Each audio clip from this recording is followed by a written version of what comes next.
Good evening. Live show Saturday night, and we're waiting on our main host, Michael McQuaid, who is dealing with these technical gremlins.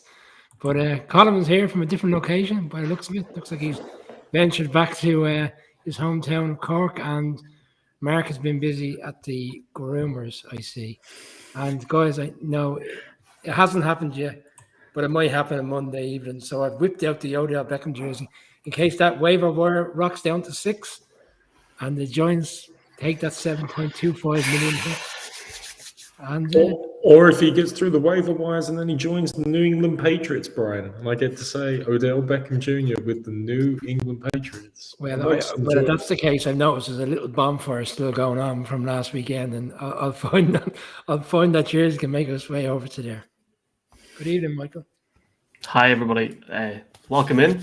Welcome to everybody watching on Twitter. Eventually, thanks to Restream for all the fantastic help over the last 44 minutes. And welcome in week 9 of the NFL season. Colin Cronin, Brian O'Leary, Mark Cockerell, Michael McQuaid.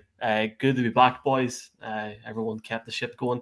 I loved how Scott Pioli, Colin, mentioned my name, even though I literally wasn't there. That's the impact that you have, Michael. It transcends your mere presence, and it's out there in the ecosystem. How's it form, Brian? Good? Yeah, all good. Yeah. Looking forward to an interesting show. We've got, I believe, 13 games, 12 games to get through. Another packed schedule this weekend, and some, again, as we always say, some intriguing games. And who's going to cause the shocks this weekend? Because we certainly didn't see some of the ones that came last weekend, with the Jets in particular beating the Bengals. Mark, I think we're going to be here at about 3 a.m. That's what worries me, Michael. Starting the live show at 10:45 at night, but sure, it's for the love of the game, and at least it can't be as bad as draft night. But look, Michael, we just got over the the trade deadline, and thought, yeah, finally the NFL news cycle can take us a bit of a break. And Jesus, has it not taken a break since, with some of the other things coming up, which I'm sure we'll touch on. But as Brian said, look, 13 games, great slate of games ahead. Last week was upset weekend. Who knows what we're going to have in front of us this week? Here was me going to mention all the news this week, and also a game in Ireland as well, Mark. But look, I'll not keep this waiting too much. If you're listening in the podcast, thanks for listening. Also, you can join our new fan club, irishnflshow.com/fan club. There might be something important going out on Thursday. Keep an eye out on your emails if you do. Thank you to everybody that has. Let's get straight into it while I try and get these technology issues going on the other side. Colin, Vikings 3-4 going up against the Ravens 5-2. How do you see that game going tomorrow? Well, both sides coming off, I suppose, disappointing performances. The thing about this Vikings side is it doesn't seem to matter who they're playing. They always keep it close. So whether they are playing the Super Bowl 29 49ers or the 0-16 Lions, I think it would be a game that was in one score, because that's just how this Vikings team is. You don't know what to make of them. Last week, they were incredibly disappointing, especially on offense. They never really got going at all. We had talked in the preview about Diggs versus Jefferson. Well, Diggs clearly won that battle. And I think what's going to be very interesting about this one is Marlon Humphrey, because Marlon Humphrey is a 2-time Pro Bowl corner. But Marlon Humphrey has not last week, there was the bye week. The week before against the Bengals, he was he gave up 227 yards when he was the closest defender, which apparently, according to Next Gen Stats, is the most since they started compiling statistics. We also saw him, now they won the game, but Javonte Williams dragged him for 20 yards earlier in the season. So definitely he's been up and down. Really interested to see how he'll go against either Jefferson or Thielen. Interested as well to see what the Ravens do. We've talked about they like to blitz a lot, but Cousins is brilliant against the blitz. So are they going to look to dial that back? That I think will be really, really interesting. I think, though, for the the Ravens, it's all about the ground attack, because that's a great way to get at this Vikings. They did okay against the Cowboys, but the Ravens are a very different beast when it comes to rushing the ball. It's Lamar. It comes at you from all angles, and I think losing Danielle Hunter is an enormous loss. So to me, I'm going to go with the Ravens, but it's going to be another close one. I was very high in the Vikings going into that Cowboys game last week, whether Dak played or not. And again, I was left dumbfounded by what I saw coming from Zimmer's offense. It's funny, having reflected on the game, the first 3 weeks of the season, they were averaging 29 points a game. The remaining games since, they've been averaging 20 points a game. So I should have picked up on that they've kind of dropped off slightly from what we saw at the start of the season. And they're going up against, as you said, they're going up against an offense with a run game, across the board, and Lamar's well included in that. And 200 plus yards, throwing 50 plus yards per game. It's difficult to see how the Vikings can get a win. And, we joked on it last week, and Mark says it every week. This Vikings team, never back them, because you just don't know what you're going to get from them.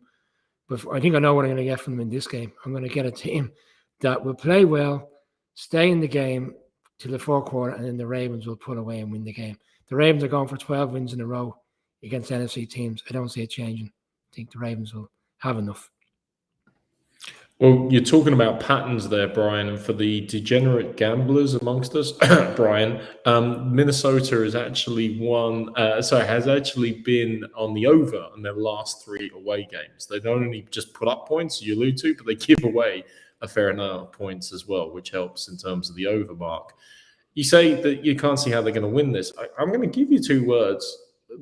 Derided as he is, Kirk Cousins. He's only had 2 interceptions this year. He's a 73% pass completion rating.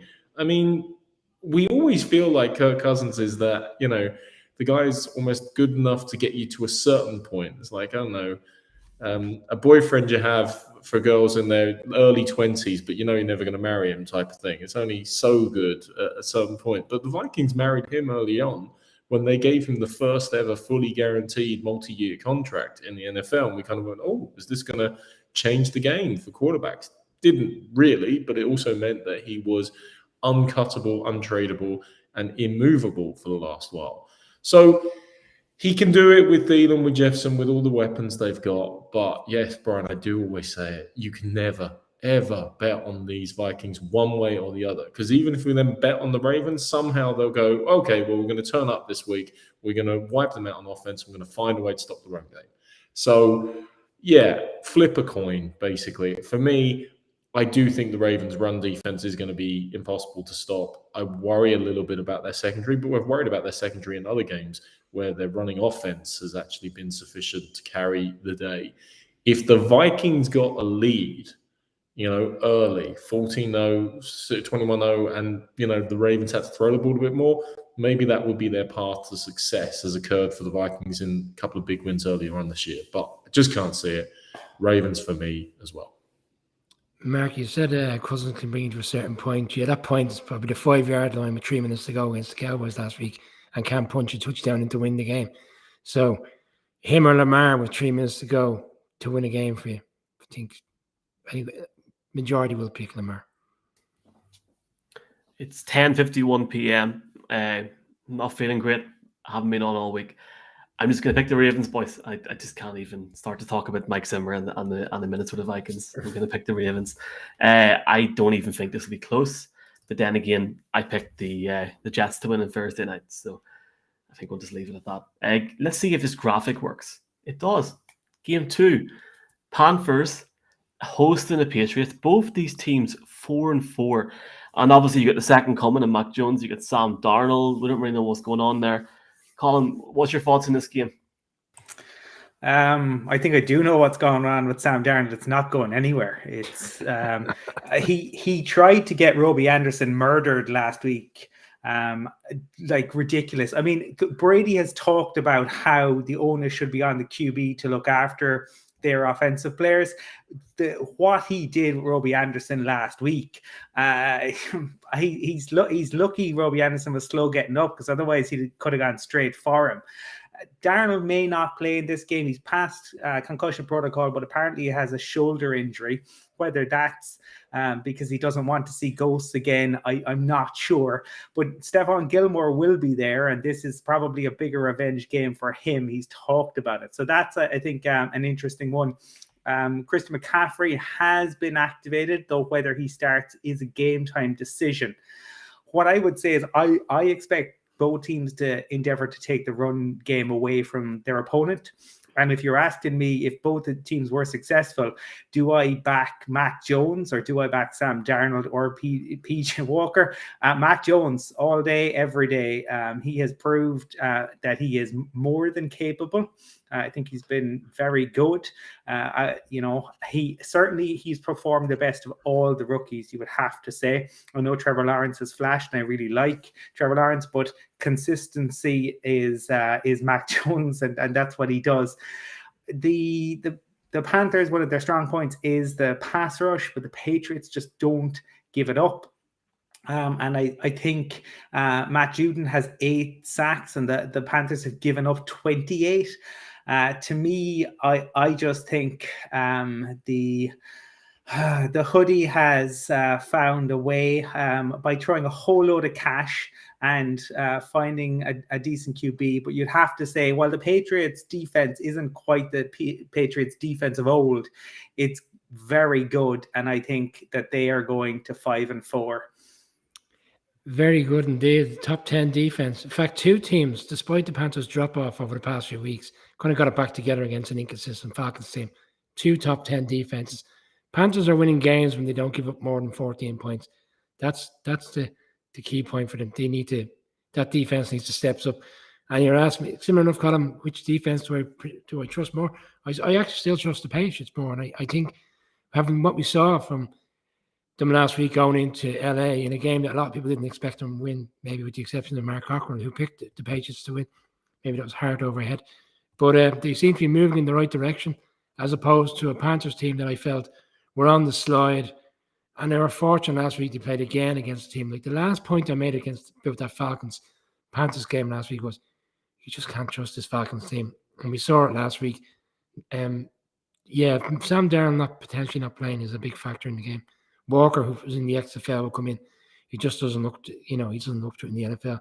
For me, one more point, family game. Michael Lombardi's 2 sons are involved in this game, both on opposing sidelines. So it was a very enjoyable podcast that he put out this week about how he's sending his wife to the game and he's going to stay at home. But I think his wife is going to see the Patriots win this game, and Patriots win comfortably. And Brian, I was going to make that point about Lombardi, and I was going to talk about Judon getting 8 sacks. It's always great going last on this, but look, you mentioned about the Sam Darnold ghost. It's also worth noting that the so-called boogeymen that played in that 2019 game were reunited subsequently. Hightower, Collins, Van Noy, they're all back at the Patriots now, and they've got that added pass rush from Judon, etc. So they'll be excited about the rejigging of that. But I agree with Colin, like, Gilmore's reuniting with this game and this team is probably more worrying from a Patriots perspective than anything. Nailed on to have an interception. Yeah, he wants to win it. He knows the offense. He's played against them enough. He'll recognize and diagnose things a lot quicker, and that will be helping this Panthers team significantly. Look, Damian Harris has been a nice little run. I think he's on for his 4th or 5th game in a row with 80-plus rush yards, 4 games in a row with a touchdown. Hunter Henry's been getting touchdowns, if not a ton of yards and things like that. So some of those pieces on the Patriots offense have been clicking. Obviously, he had his own reunion game back against the Chargers last week, which him and Adrian Phillips enjoyed significantly. 2 quick things on Carolina. They did beat up on 2 rookie quarterbacks earlier on in the season. That defense really played well against them. So perhaps they're looking to keep their rookie scalps all going together. And they did this week reactivate C-Mac back to the active roster. Like how healthy he is, whether he's ready to take an active part in the game, that'll be a key question in relation to it. But it's an inflection point for both teams. Both of them still can have reasonable wildcard hopes if they win this game and start to maybe go at least 5-4, 6-3. Probably want to go 6-3 or 7-2 over the last 9 games to make it into the playoffs. But to do that, these are the games you got to win. Again, I think the Patriots are starting to build something. I am worried about that Panthers defense. I'm very worried about Stephon Gilmore. But I will take the Patriots to win it far closer than Brian expects. Mac Jones actually beat 4 road wins in a row. 4 road wins in a row if you get to this as well. So that's not bad for a rookie, Michael. If you're going last, I don't know where I'm going, but yeah. Well, you know what? In this situation, I'm happy I'm going last at 2 minutes past 8 IST or Ireland Autumn Time, whatever the hell time zone it is here. Sam Darnold and Christian McCaffrey are both cleared to play tomorrow. So all Sam Darnold has to do now. This is the ball, right? Here you go, Christian. Here you go. I don't know if Christian McCaffrey will play all the snaps. He probably won't. He might get 40 or 50% of the time.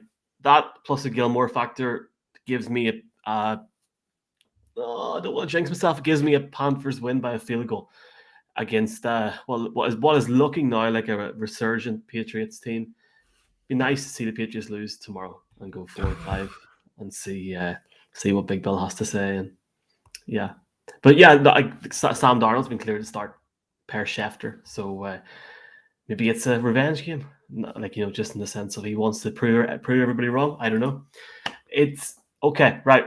We're getting through these games really well, like honestly, really, really well here, boys. This game's on Sky on Sunday. Browns 4-4, the team with all the issues at the minute. Outside of all of that, and the Bengals 5-3. Bengals going into last week 5-2, get beat by the Jets. Who the hell seen that coming? Did anybody here pick the Jets last week? No. Well, first off, trying to think all. It was a surprise, Michael. Did it? Well, I just couldn't believe it when it happened.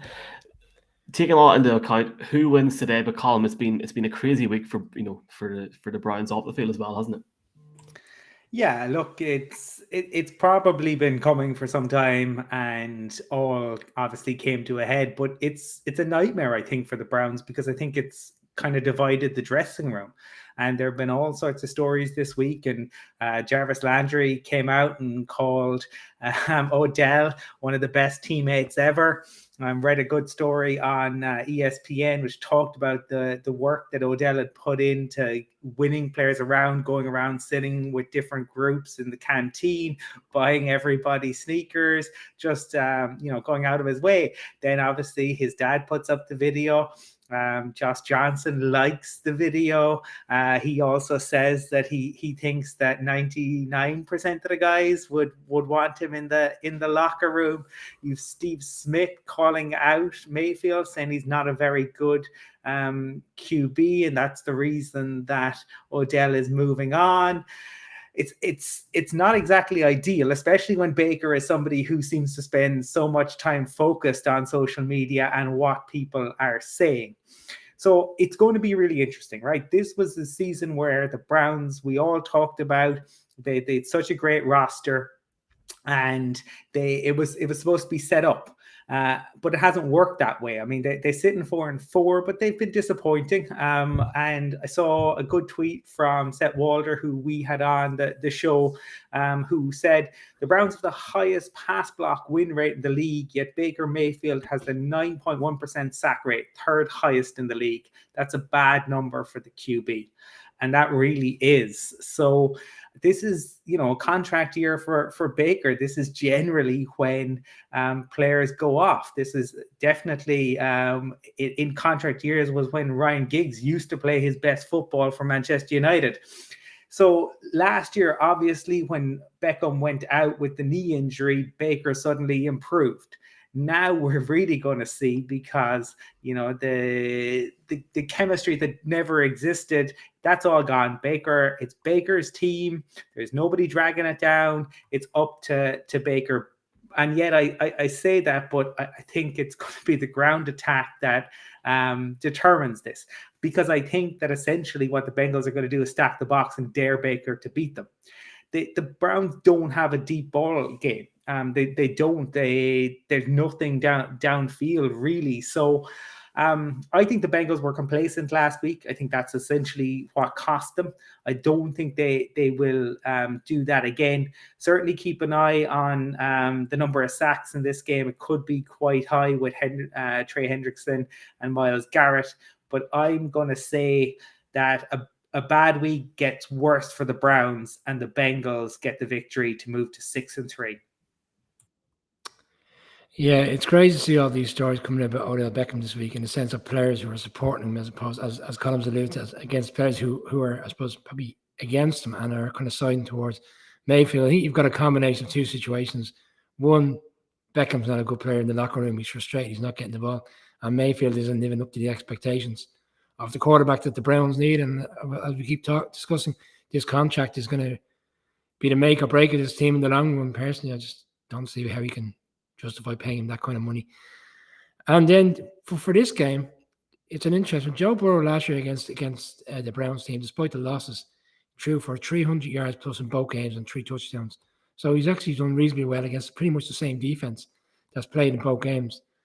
But at the same time, 2 running backs in particular, Chubb, who's averaged 94 yards against the Bengals. He scored 4 touchdowns in his last 5 games. And you've got Joe Mixon, who's averaged 120 yards in his games against the Browns. So it's very much 2 players that are hot against each team. But I'm siding with McCollum. I think the Bengals are going to rebound off a difficult week. I think Mayfield has lost 3 games in a row now. He's going to lose 4. And every year there's a team that everybody's high on and thinks they're going to make waves and go towards the Super Bowl. And it flatters to deceive. And that Browns team is certainly one of them. Yeah, some of the OBJ stuff doesn't come as a massive surprise. Like, it was pretty clear him and Baker have not always had the rosiest of relationships. I certainly recall him favoring other quarterbacks over Baker from time to time with his gift giving anyway. But also the idea of Landry coming out in favor of him. Of course, they're ex-LSU teammates. Yeah. Like, they were very excited about playing together. Landry would talk about the fact how they used to always practice one-handed catches, even back in LSU and various things like that. But there's a point here where Landry and the rest of that offense has to step up and take a bit of responsibility for what's going on. I mean, Baker Mayfield didn't do the drops that Jarvis Landry did in the fourth quarter when the game really mattered last week. He was given plenty of opportunity, and I think 3 drops in the fourth quarter certainly don't give your team the best opportunity to shine.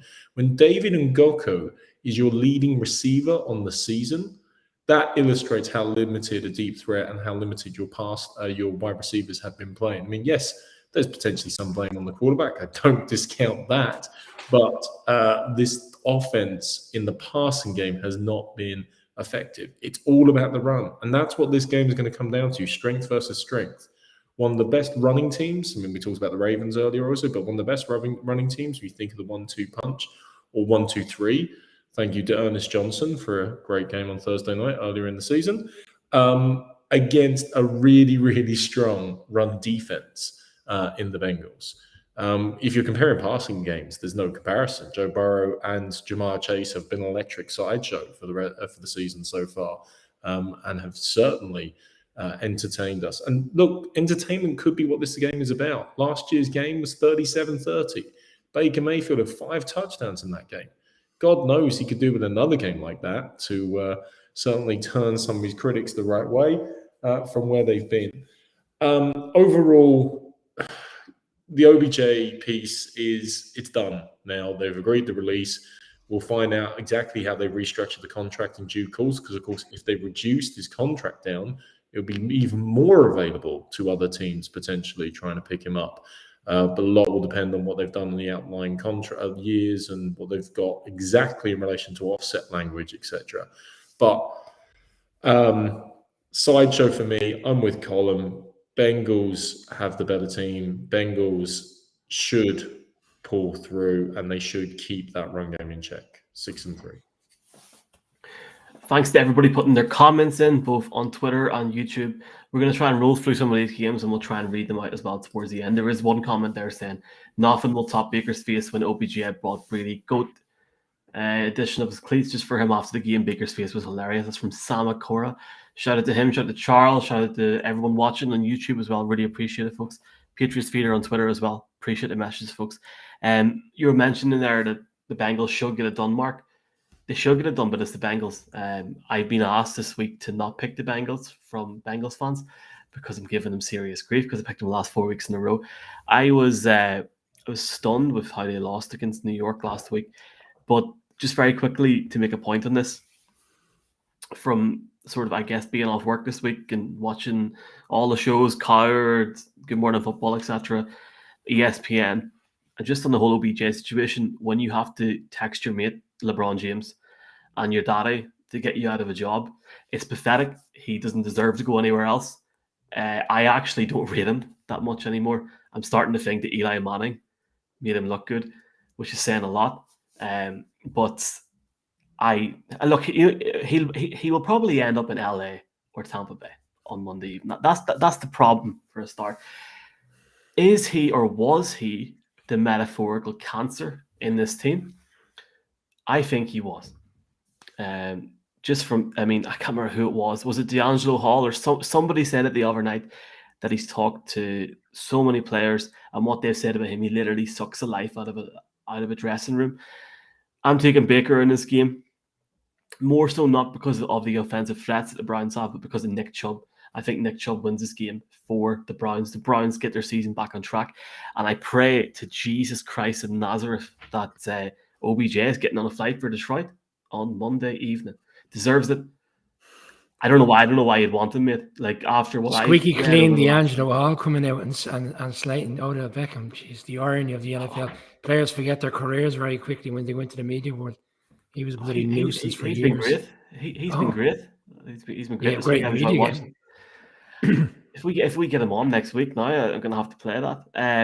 I look if you want Odell, go on I'm ahead. going to take you back to December 2015, and Beckham scored 3 touchdowns for the Giants against Miami. That's all. That was a good night. Just taking you back. In December 2015, I was sitting in a nightclub with Armin van Buuren, going to work the next morning in Barcelona. Like, that's 6 years ago. Like, do you know what I mean? Like, times change. Okay. He will go to a team and he will be effective because he will. Look, he's not the player he was when he got drafted, but he's not. There's many a team in the league that could do it a wide receiver. There's many teams in the league that are struggling with wide receiver injuries who will happily take Beckham. 7.25 million is the pickup for this year. I don't know about the ongoing contract thereafter, but just to have him in for the remainder of the season. Yeah, but Brian, that's the thing we're going to need to find out, because they've agreed a release, so they could potentially have restructured that contract so the remaining fee is lower. He might have asked particularly for that, so it opens up. Oh, he has, Mark. That's how it's been worked out. Yeah, to allow someone to potentially take him on the waiver wire. Yeah, look, I wouldn't mind him in the Patriots. I'd like to think Belichick could keep him in line. I'd be very happy with that. And there are certainly teams. Look, for obvious reasons, the Raiders are looking for a wide receiver and things like that. There's lots of teams that could use the help. He's only 29 still, I think. So the idea that people will take a flyer on him is guaranteed.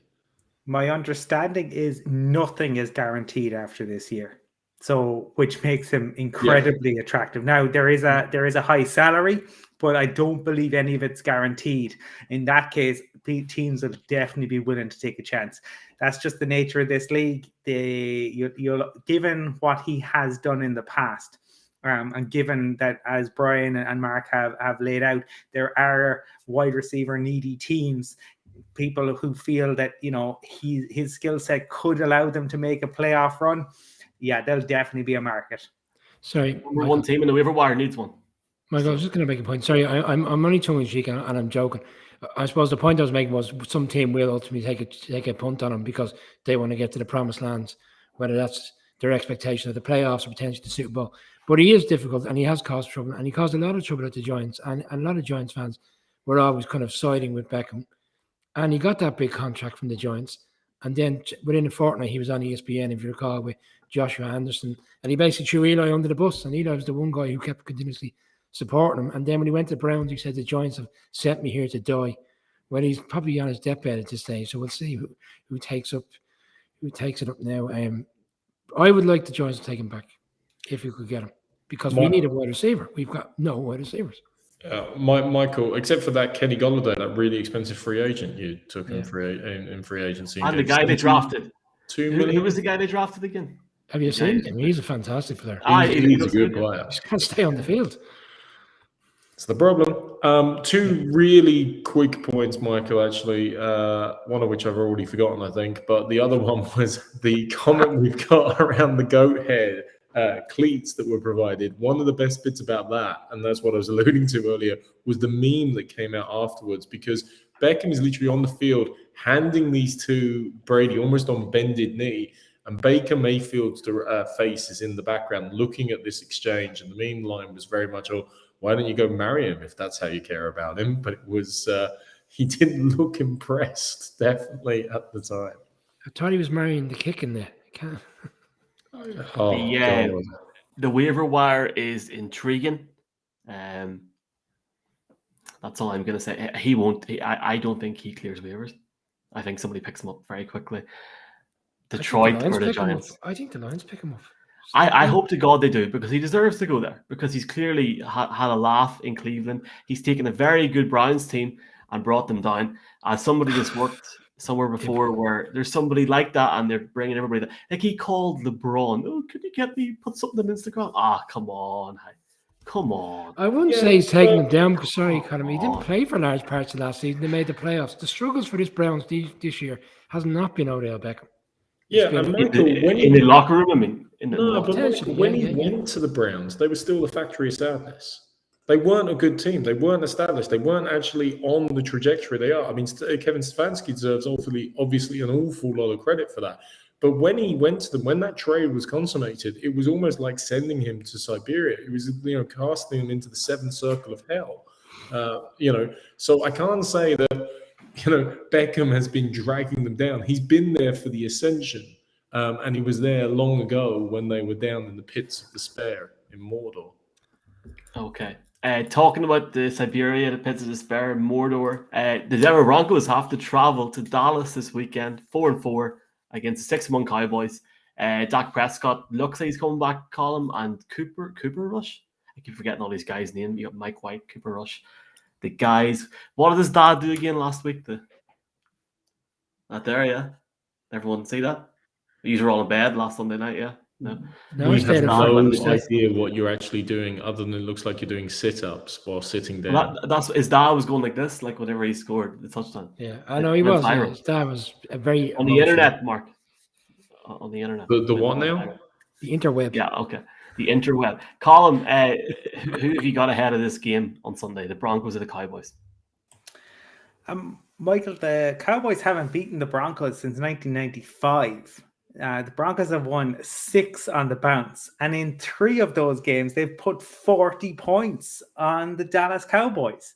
Now, the 3 victories, there were 3 different QBs in those 40-point victories. One was John Elway. You might have heard of him. The other was Peyton Manning. You might have heard of him. And the other was Trevor Simeon. Trevor Simeon put 42 points on the Cowboys. Good times. Not going to be the case tomorrow, though, I can tell you that. So Dak is coming back, obviously mixed last week. People wondering how will Dak do.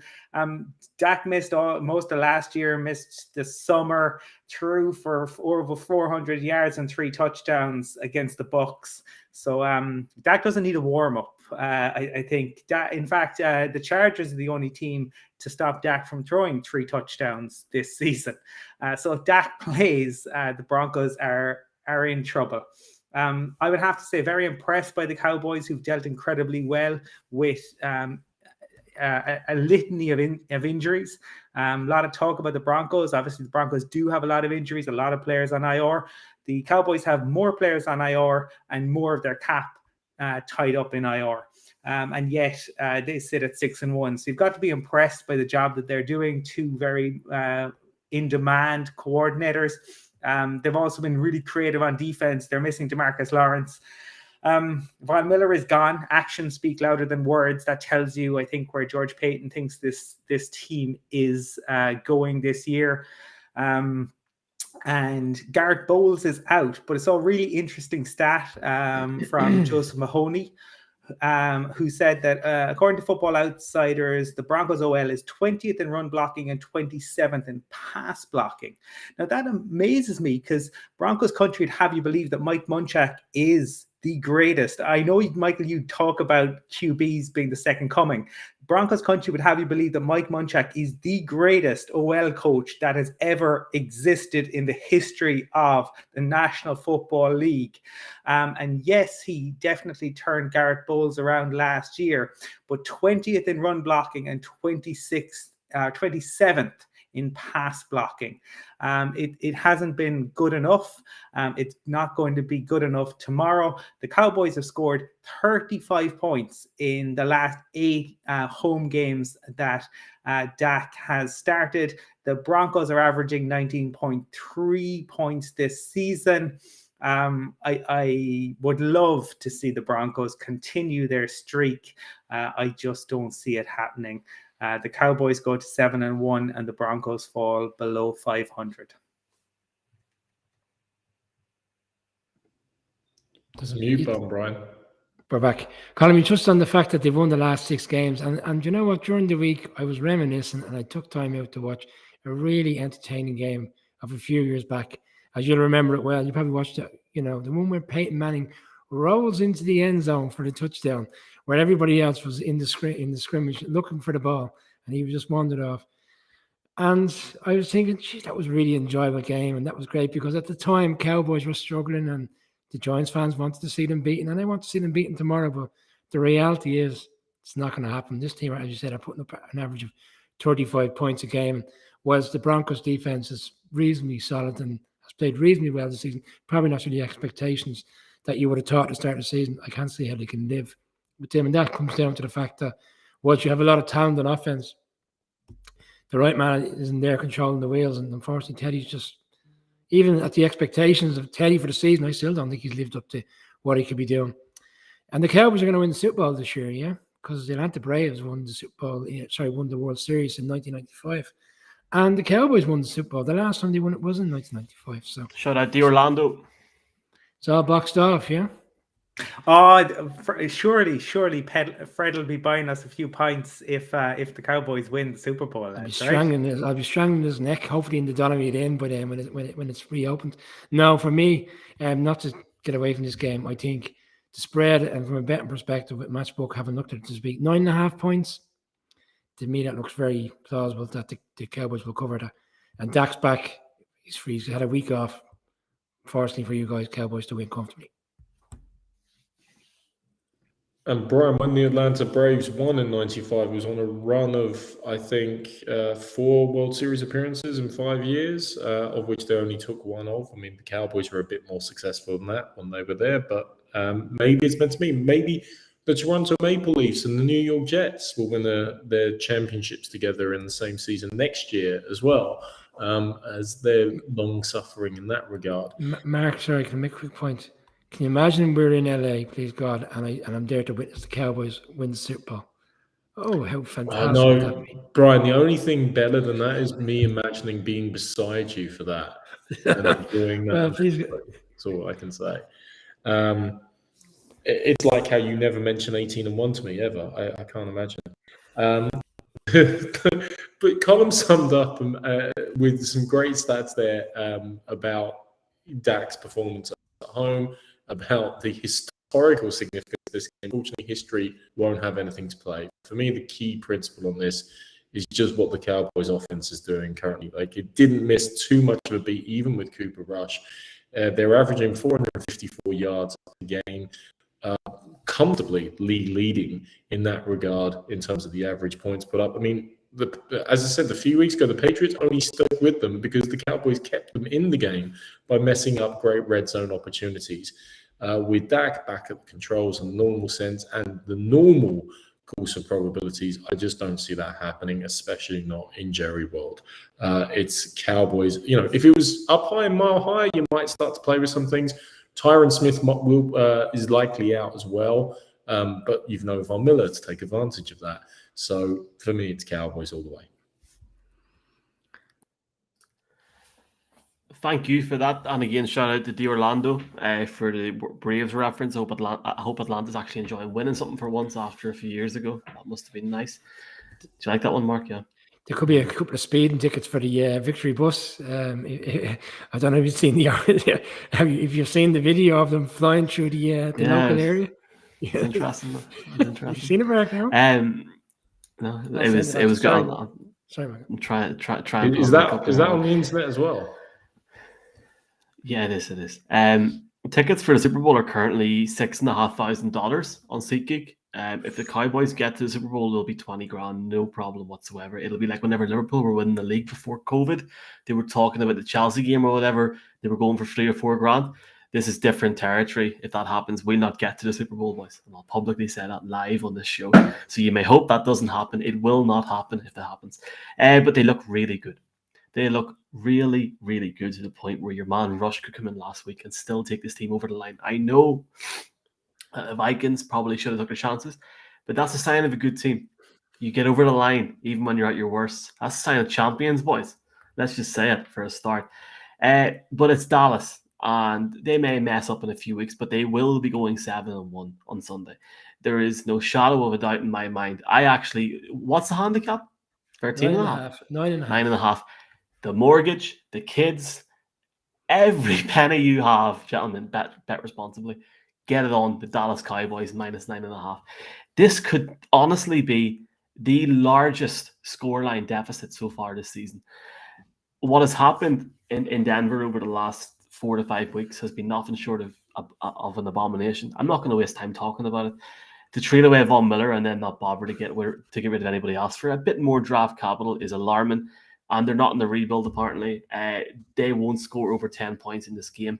Dak Prescott should take a week off or at least sit there and let Rush go into like maybe the third quarter when he gets a bit squeaky or whatever. It kills me to say this. The Broncos having a chance in hell. The Cowboys could win this by 40, 45 if they wanted to. And yeah, I've got the Broncos winning one more game this season. So we thought that last week with the Bengals. We thought not a cat and hell's chance this Jets team could beat. But the Bengals have got a quarterback. You know, Teddy hasn't showed up. George Payton sent five scouts to a game today. Do you know what game it is called? Oh, Miss. Yeah. To watch 2 quarterbacks that are in the draft, and one of them was gone after the end of the fourth quarter, not to return to the game. Cop 26. Maybe they could watch it on TV instead. You know, instead of that, a whole different conversation for a different podcast. All right. Anyway, Cowboys by 40. Shout out to Richard Graves. Yeah, 100%, mate. 100%. Having a chance. There's more chance of Brian. There's more chance of Brian ending up on the Lately a Toy show at the end of the month than there is of the Broncos winning this game tomorrow. Bills 5-2. Funny you say that, Michael, because we had a bit of an announcement to make. Oh, what's going on? No, I'm just messing with you. We're going to be on Toy Show Europe. Yeah. It's funny because Mark's screen froze there, and I was like, "What's happening?" Yeah. Okay, not going to be in the Toy Show, but Colin, who have you got? Bills, Jaguars. Niche content there. Audiences around the world wondering what the Toy Show is. This game, the Jaguars have one of the worst pass defenses in the league. Just to go through it, Teddy Bridgewater, Tua Tagovailoa, and Trod Taylor all threw for 300 yards. Teddy Bridgewater threw for 300 yards. Tua threw for 300 yards. And Trod Taylor, which is probably the least surprising of that particular triplet, threw for 300 yards against the Jags. Okay? Their opposing QBs are completing 75% of their passes. Enter Josh Allen. Oh boy. He has Stephon Diggs, Emmanuel Sanders, Cole Beasley to throw to. And in a week where we're talking about OBJ, Emmanuel Sanders is like the opposite. He's got a bit of a diva thing going on, but Emmanuel Sanders had a 1,000-yard season with Trevor Simeon as his QB, and he still managed a 1,000-yard season. And he was out there with the kids this weekend, just keeps doing his thing. Got to be impressed by Emmanuel.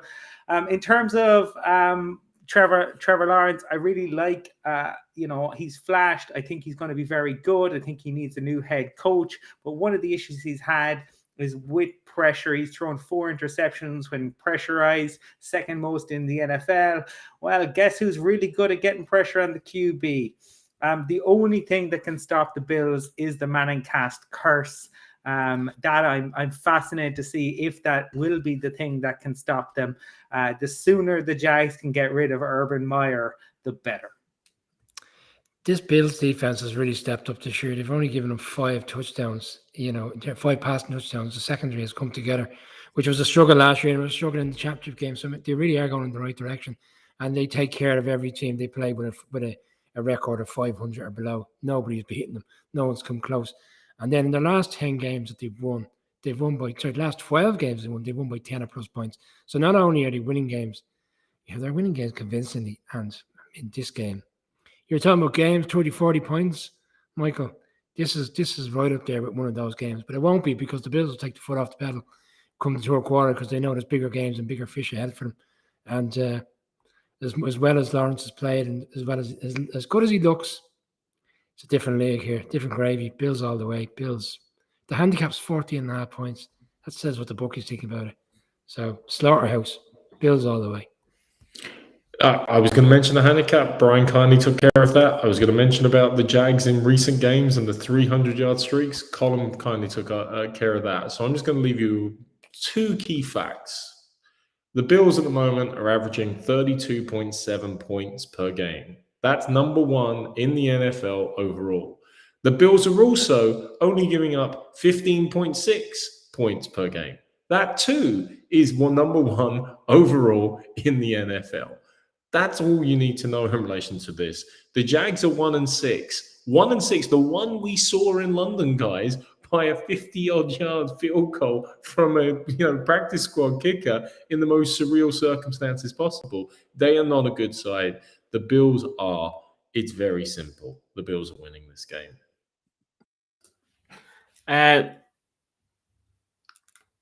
Well, life for the crack. What do you think? You might lose your Bills loyalty card. I would love to hear you make the case for how the Jags win this. I would love to hear it. Brian will be back momentarily. I'm not sure where he's away. He must be getting his OBJ jersey. I don't really have a case other than I just want to watch a game for the crack. Something's telling me the Bills are going to mess up. We're just not perform as well. Is that crazy? Now, I know Mark has mentioned the stat there saying about they scored over 30 points on average a game. It's kind of feeling, boys, and I think it's speaking to Urban Meyer and him looking at babies. Michael, I'm surprised you're giving up on your babies. Bills are your babies. I'm not giving up on anybody. Second team, Brian. I don't have any babies, so yeah. You've adopted the Bills, anyway. Hi, Jim Kelly. Do you know what, boys? 11:30 at night. Anybody listening to the podcast, it's late at night. I'm going to get through this. Bills don't turn up, Jaguars in my field goal. How's that? Bit of crack? Do you like that? I like that. So Michael's going Jags. Somebody note that down. It is 7 years since the Broncos averaged 30 points a game. 7 years. I thought it was 7 years since they scored 30 points in a game, Colin, but fair enough. Average. No, Trevor Simeon put 42 points on the Cowboys. That's true. Yeah, you did say that. I'm just going to make a point on the Jags, right? If you had any doubts whether the Jags are a good team or a bad team or an inconsistent team or a team on the upward curve, haven't been to London. I saw them last week against Geno Smith. That was enough for me. Despite, with all the frailties that he has as a quarterback, he went up and down the field on them, and he made a show of them. And a lot of that's down to Urban Meyer. That's right. I watched the Bills game for a couple of quarters, and by God, they made the Miami Dolphins look like the 1985 Chicago Bears at one point. It's a divisional game, though, Michael. In fairness, come on. So was the game in London. Like, I don't know, just a bit of crack. Pick Jacksonville. Have you any point to make? No, I was just going to say, I know we're all obsessed with this game and we're very passionate about it, but it's 11:30 at night and we are still talking about the Jacksonville Jaguars. Mark, be careful, because there'll be people watching this tomorrow now. So you retract that statement, Mark. What? Anyway, What a game next, huh? Oh, now here's the big one now. Just the Irish NFL show has no affiliation with the National Football League. Any language used inadvertently has been refunded or retracted by Mark. Mark will not be allowed in the show again for 2 weeks. And we're going to move on. Sorry about that, folks. Sorry for any children listening. I already apologise, Michael. Get on with it. Come on. Let's just breeze through this game. I am going to take the Dolphins in this lovely toilet bowl game. 1-7 against the 1-7s. Go for it, Colin.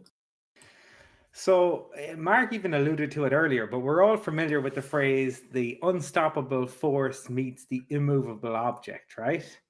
This is the antithesis. This is the stoppable force meets the movable object. This is horrific. This is the Dolphins who ranked 30th in yards per game and dead last in yards allowed against the Texans, who are 31st in yards per game and 30th in yards allowed. Like, this is just just horrific on every imaginable level. If you like good football, this is not for you. You would have seen better football on the Atari 2600. Which is a shame because, again, Brian and I thought the Dolphins were playoff bound, right? I'll just put that out there. Thought that was the case. But Tua is auditioning for a job elsewhere, given that they basically went out and said that they wanted Watson and did everything, like any chance you can make, all of those, not one, not two, 22 allegations. Let's remember that. And they wanted them to just disappear so they could trade him. Didn't happen. They have Tua. They're stuck with Tua. Yeah, no, that's fine. But the Trot is back. The Texans are 8-1 against the Dolphins.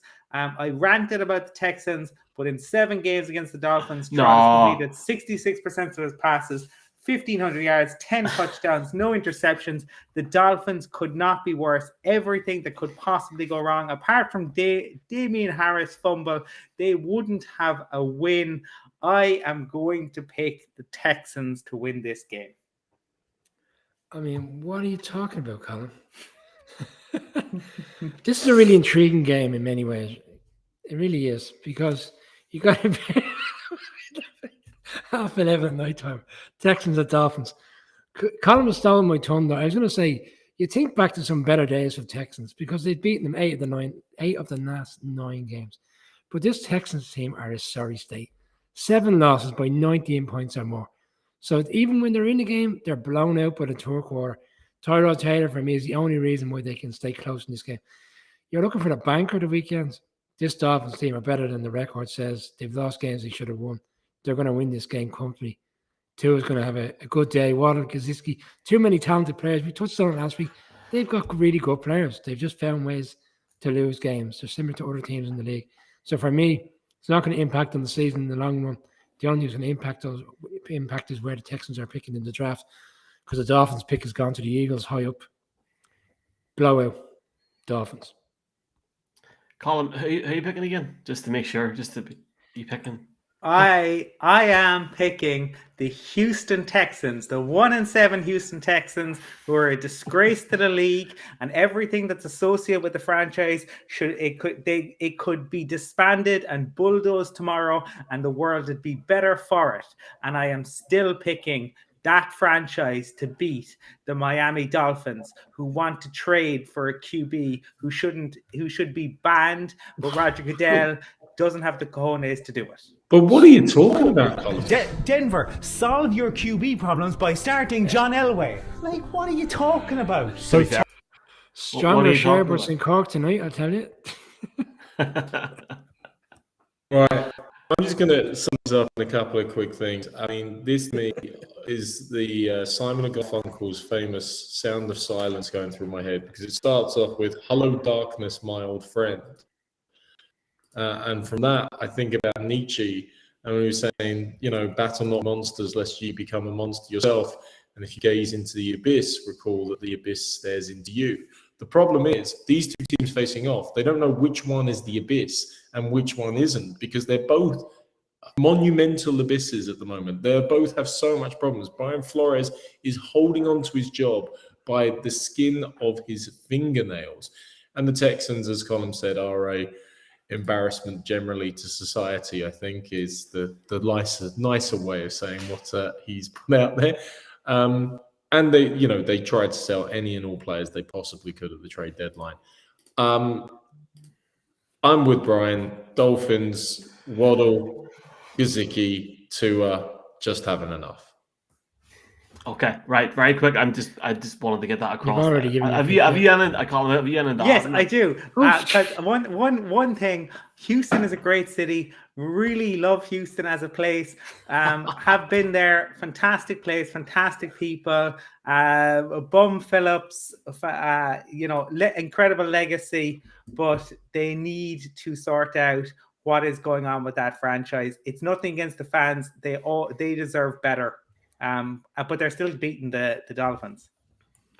I agree, but I just don't see the point in having another team in Texas when there's loads of other states in America that haven't got an NFL team. Moving on, Falcons at the Saints. We'll talk about that Monday night. Falcons 3-4, going to the Trevor Simeon-led New Orleans Saints. If I thought the season for me couldn't get any worse, Trevor Simeon is starting, and he beat Tom Brady last week. Take it away, Colin. He did it. He played very well last week, which it's not like he just came in to see it out right at the end where they had this huge victory. He actually had work to do, and he did it. And he's going to start, but Taysom Hill will play. The interesting thing about Simeon is, like, we saw some good, but more bad during his time with the Broncos. Most of his games with the Broncos, he threw for fewer than 300 yards. He had 4 games over 300 yards in 2 seasons. So he's a conservative QB. They're going to run the ball a lot, which will probably suit the Saints. And this is a Falcons team where it's like Madden, where you play offense only and you just don't bother about defense. You can choose that as an option. And it looks like the Falcons have chosen that option because they just don't play defense. And we saw Matty Ryan get his hand stamped on last week, and they ended up a bloody mess, which is really what their kind of defense has been for most of this season. I think Cam Jordan is going to have his way with Matt Ryan. I don't think they can protect him. I feel for Matt Ryan because he is a solid QB, but there's no protectionism around him. Kyle Pitts is outstanding, but I don't think they're going to have enough. I think we'll see Jameis dancing on those crutches again tomorrow night as the Saints go to 6-2. The Saints have completely revamped this offense this season, and obviously the factor being that the quarterback's not there in the past in terms of Drew Brees. Like, they're the only team in the league that hasn't had a receiver beyond 300 yards. It's very much Kamara, and we saw a big change last week in terms of Mark Ingram coming back. The previous running back, and he had a really good game. I think that's where we're going to see majority of their offense again in this game tomorrow. I think the defense this season has been solid. I touched on it last week, which is why I felt Brady has struggled, with the exception of that playoff game. Brady is 1-3 against the Saints. Sorry, with that playoff game, he's 1-3 against the Saints. Saints have taken care of him, and predominantly most of those games have been down to the fact that he can't do anything on defense. It's a really strong defense. I think he's recognised this season. If we're going to have any chance to compete in this division, we work with defense and then we go with the offense, which is Winston, and Taysom Hill is going to come back, which is a real X factor to the offense. So for me, Falcons are not consistent enough. Saints will win this game. Yeah, and huge credit to Dennis Allen, even more so probably than Sean Payton for that win last week. Defensive coordinator at the Saints, who's given Brady a lot of fits in the regular season games, obviously, where the Saints are 3-0 against the Bucs.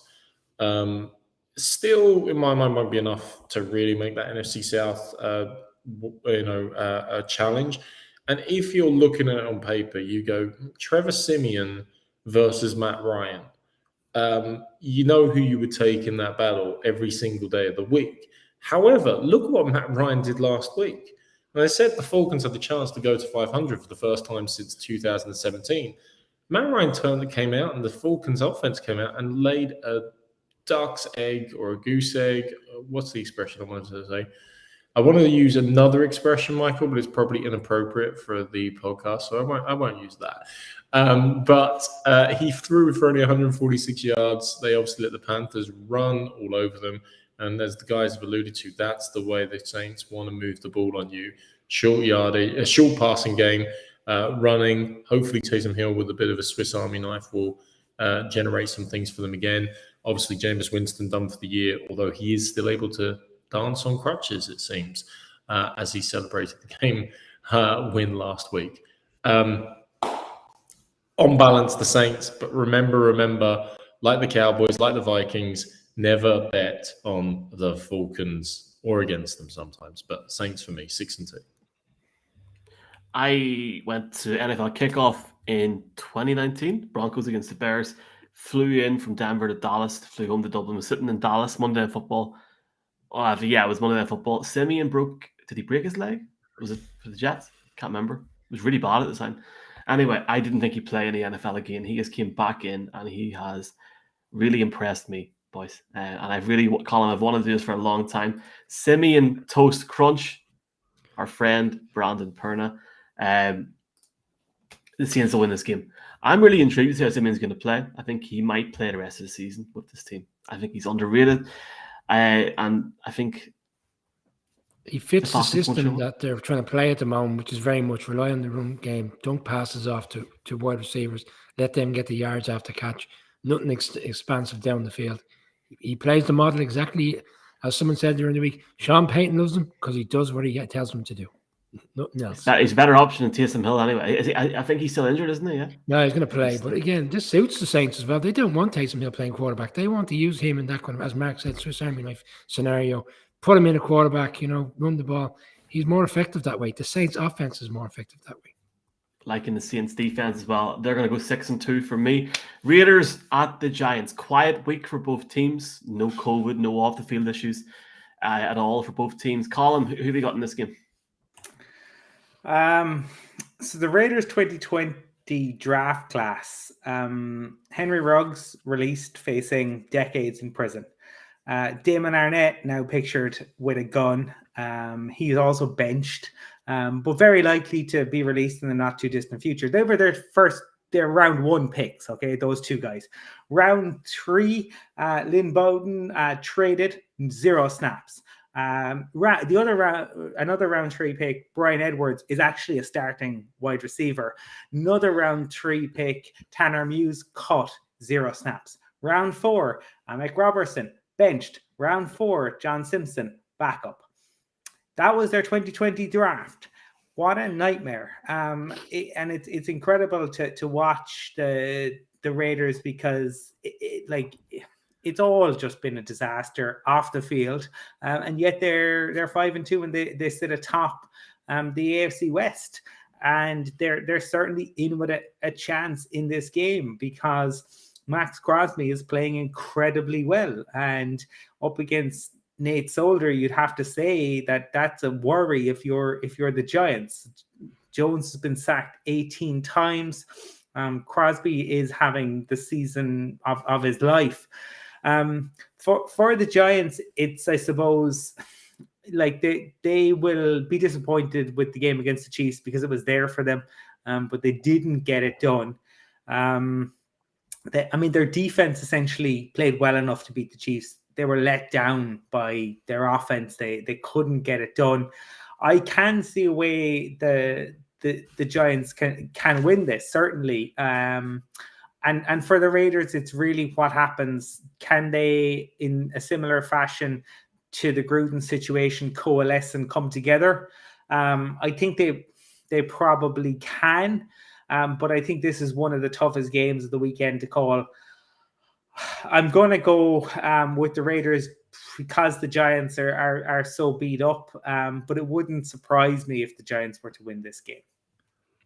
I think what was lost in Monday's game, because it was such a frustrating, as a Giants fan, was such a frustrating end, and most people who've taken time out to watch the game, as Colin was alluded to, recognise that the Giants gave that game away at the end.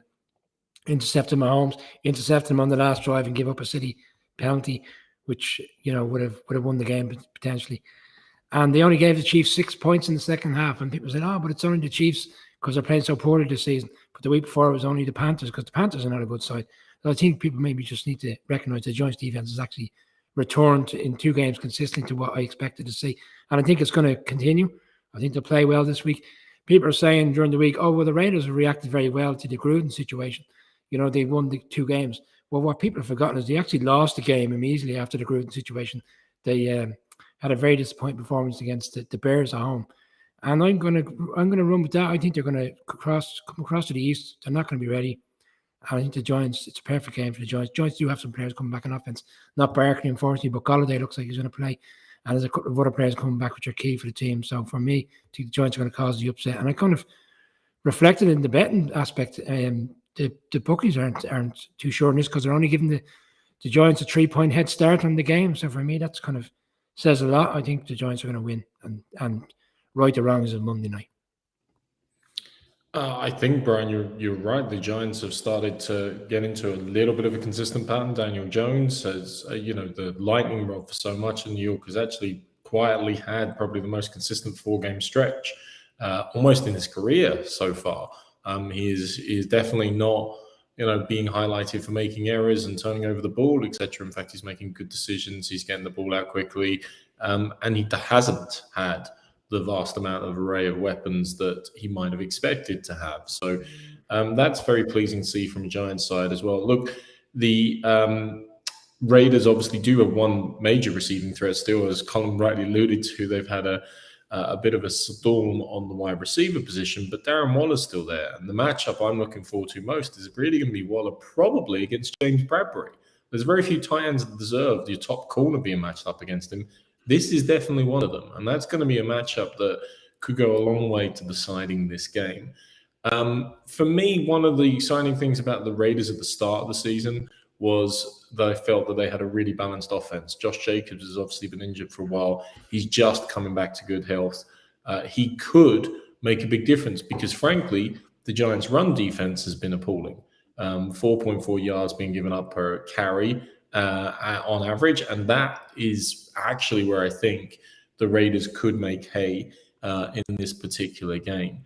I mean, can they coalesce together? I mean, in Henry V, Shakespeare put it, said, "We few, we happy few, we band of brothers, for he today who slays and sheds his blood alongside me shall be my brother." Their backs are against the wall with everything that's gone on. Nothing, of course, is comparable to the fact that one of their wide receivers, now cut, was involved in the death of a lady, and their family and friends have to go on without that person. Football pales in comparison. But I think the Raiders have a spirit de corps that will see them through this game just about, but that's not disrespecting what the Giants are putting together in the last few games. Sorry, I just want to make a quick point, Mark. That's a very valid point you make around the fact that potentially they'll put Bradbury on Waller because it's the exact same scenario on Monday night. James Bradbury commented after the game, it's the first time in his career he's been asked to basically track a tight end throughout the entirety of the game, which obviously was Kelsey because he's such an effective player for the Chiefs.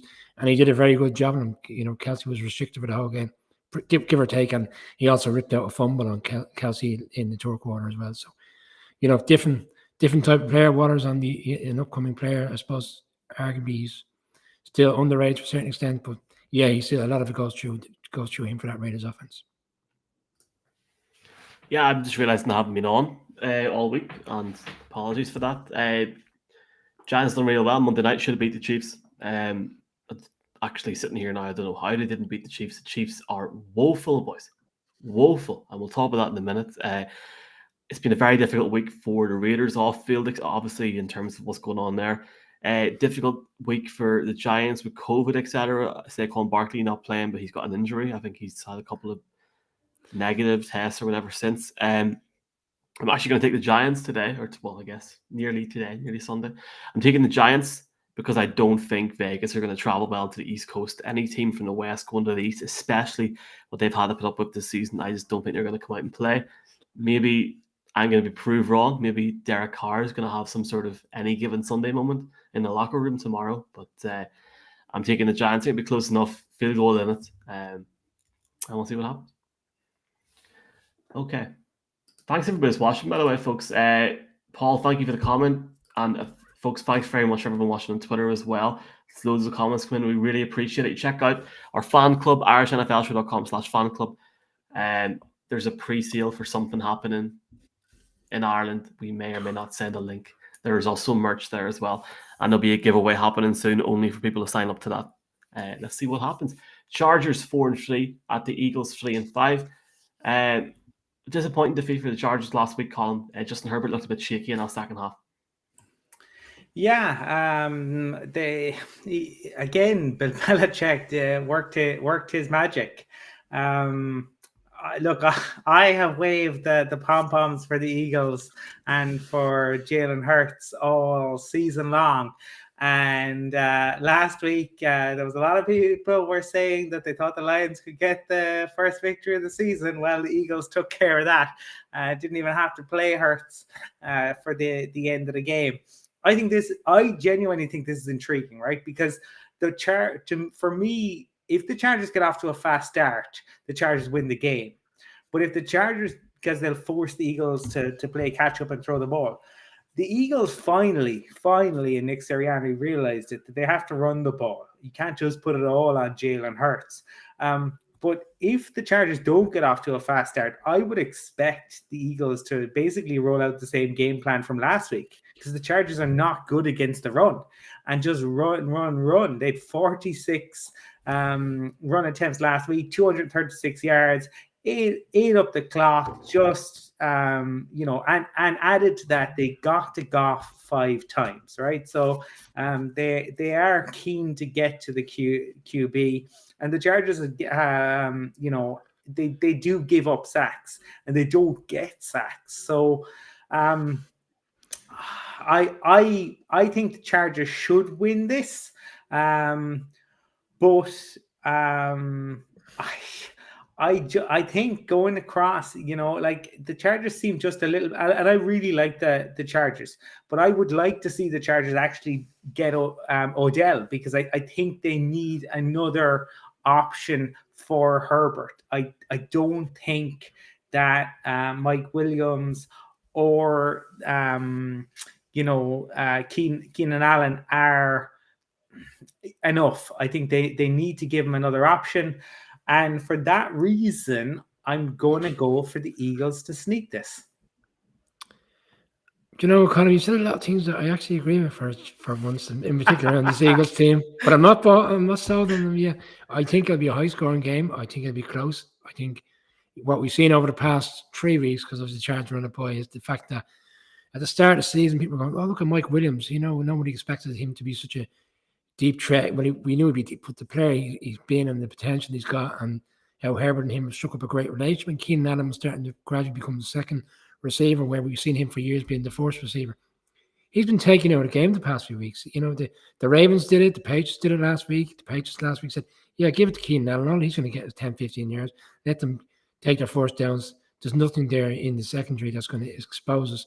They need to get Mike Williams back in this game. They need to find ways to get him the ball, spread the field, get the ball down the field, because the Chargers are great when they can move the ball down the field. The first 4 or 5 weeks of the season, Herbert was 400 yards, 420, 390, because he was getting the ball down 67 yards. That Browns game in particular. We've not seen that recently. Chargers aren't going to win games with methodical drives. Eckler's a good running back, but he's banged up. And then defensively, they're giving up 159 rushing yards per game. But the reason why I think the Chargers will win is because this Eagles defense, forget about last week, they're playing the Lions. I'm sorry, I apologize for picking the Lions last week. Completely got it wrong. But the previous weeks, when they went to the Raiders and other teams, they've given up a lot of yards, a lot of points. The defense core doesn't seem to make any in-game adjustments. It gets on with it as it is and expects the offense to find a way to put up 30, 40 points to kind of combat against a poor defense. So for me, I think Herbert will come out and he'll have a good game, and the Chargers will win. I mean, the Chargers need a bounce-back game. You weren't the only one on the Lions last week, Brian. I was on them as well, and it makes it look a very foolish pick in relation to it. And for all the reasons Colin's just articulated, I mean, we started off in the season, it looked for a little while like the Eagles were going to try and become Baltimore North in terms of the running game, the various options they had, bit of read action. Jalen Hurts already run for more than 30 yards in each of his 12 career starts already. And obviously against the Lions, they went back to really almost like a ground and pound and absolutely destroyed them on the ground. Could they do that to the Chargers and their leaky run defense. Absolutely. But somehow I just don't feel that the Eagles have that consistency and that the Eagles are actually sensible enough on their play calling. I mean, look at what they've done with Devontae Smith this year. They've targeted him once in the red zone in 7 games so far. They've barely utilized him. I mean, he is an exceptional talent, and they've got to give him the chance, and they've got to put the ball in his hands more to try to utilize him. The problem is, of course, as I keep saying, Jalen Hurts can't throw the ball down the field accurately and consistently, and that is why they have to go with a different game plan. I disagree with Colin a little bit around, they've just got Williams and Allen. I mean, they're lesser threats, but Austin Eckler and Jared Cook are doing a lovely job for them in the underneath game. And yes, maybe they need another down the field threat, but they certainly supplement the 2 key wide receivers there sufficiently in my mind, and Eckler is good on the ground. Yes, I can see the way in which the Eagles win this, but the Chargers have been a good team for the start of this season. They need a bounce-back game after being defeated by some team last week. Begins with New England Patriots. That's what it was. And I think, however, this is their bounce-back game. So I'm going with the Chargers to go to 5-3 and be right in the hunt for that division title.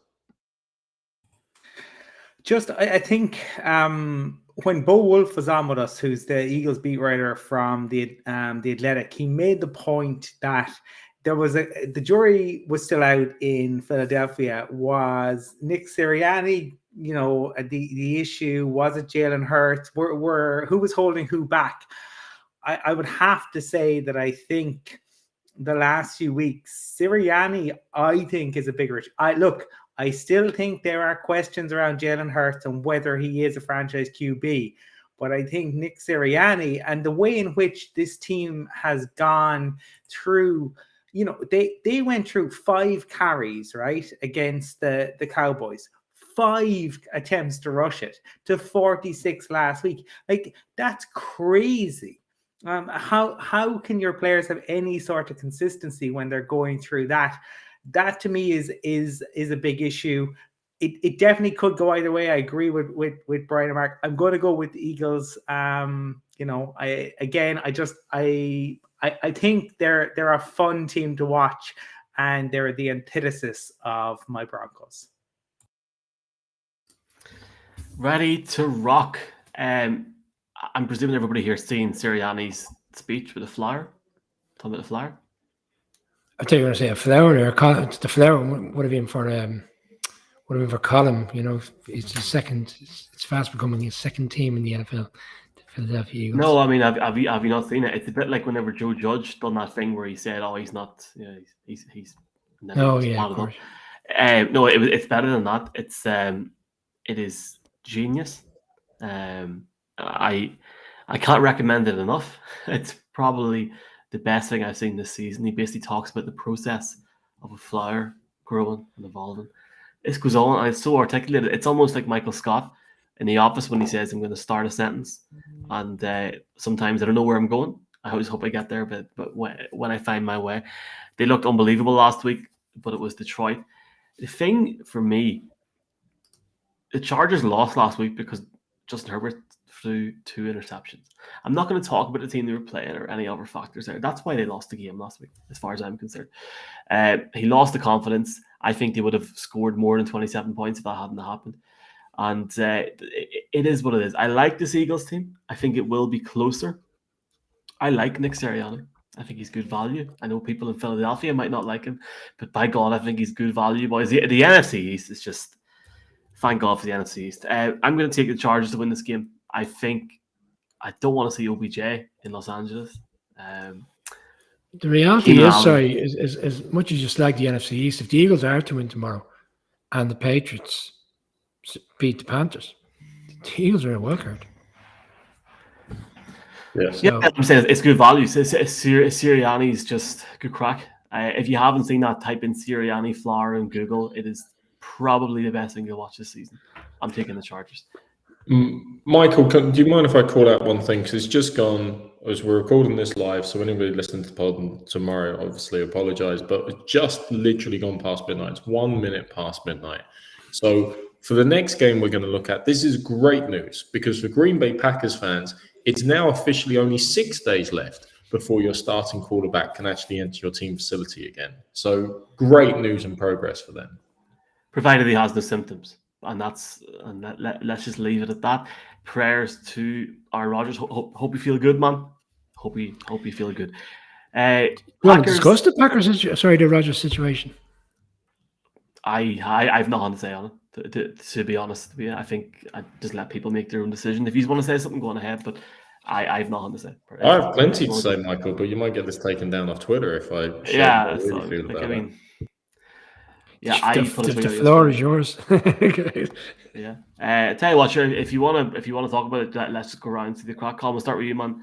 Packers 7-1 against his 4-4 Chiefs team. What I'll say on it is he should have owned it if he wanted to. Again, saying immunized, it was a cop out, and he can say what he wants.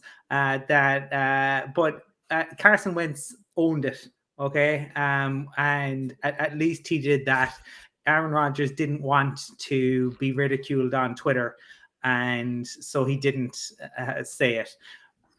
He talks about politics. I didn't see Wentz. There was no politics around Wentz's decision. People criticize Wentz for making the decision, but there was no politics that came into it. The politics come in now, but Wentz was Wentz anyway. Just should have owned it. If he didn't want to get it, don't get it. And that truly is your decision. But at least own it. If you want to get it, get it. If you don't want to get it, don't get it. But at least own it. Stand up and say it.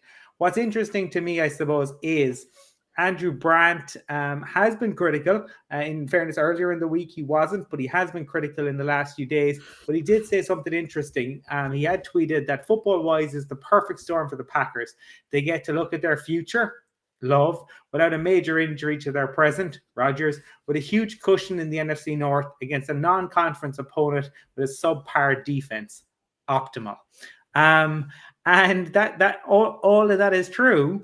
But then the press conference, the press appearance, the interview happened. So did what Rodgers did yesterday, did that help or hinder Jordan Love? Did it help to deflect attention so that it allows Love to just get through the weekend where no focus is on him?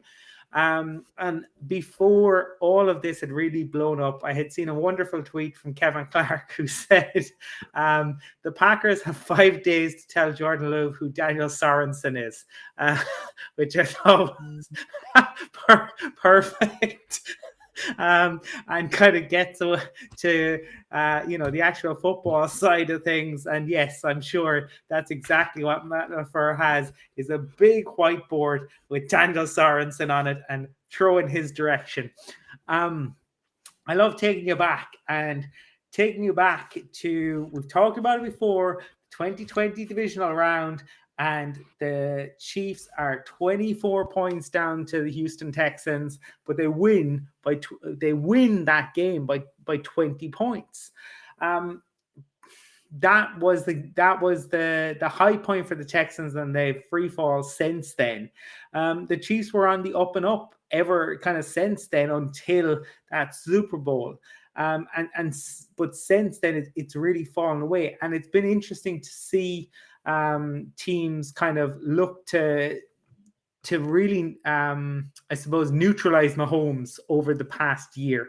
And our friend Cameron at Sky Sports wrote a really interesting piece around the way in which teams were looking to neutralize Mahomes and essentially take away that deep threat, and then look to kind of neutralize Kelsey. And it has been effective in many ways, especially when you consider how good Mahomes had been over the past few years.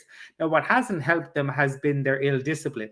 They had 12 penalties, Brian, I think, on Monday night, over 100 yards. I mean, that is going to, no matter how good a team you are, if you had that's going to really hurt you. But when you aren't playing particularly well, that's kind of catastrophic. And beyond Hill and Kelsey, who even when they've been negated, they've done okay, but haven't been explosive in the same way. The drop off to their next level is significant. But they are going up against a Packers team, obviously, who were without Rodgers and having to travel and everything that's gone around it. The Chiefs have a huge, I think they're the highest in turnovers this season. But I think they have to win this game. I think if they don't win this game, that's really going to be a death knell to their hopes. Because even if they were to get to the playoffs, if they were to lose this, I don't think there would be any fear factor with the Chiefs. And by bringing in Melvin Ingram, although he hasn't been the same player he was, I do think it means Chris Jones goes back into the middle. I never understood moving him to the edge. I'm going to go with the Chiefs to kind of fall over the line on this one, because I just think they need it more. As Brand said, the Packers have a huge cushion and the Chiefs don't. So I'm going to go with the Chiefs. Well, look, let's be fair. Whatever about the Rodgers situation, the Chiefs have caught a break here, because the remaining games that they have this season, they play everybody with a winning record. It's the only team in the NFL that plays every game with a team that has a winning record. So you're looking at the schedule and you're bearing in mind with the Raiders, and we'll see how they get on against the Giants and the Chargers. They're already playing catch up. They're going up against teams that are really effective. They're all pushing for the playoffs. They've got a struggle ahead of them.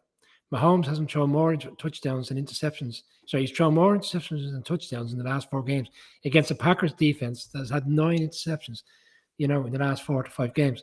The defense, as I touched on in the shows, has been really effective. And I could see a situation tomorrow during the game where the Packers defense does slow Mahomes down.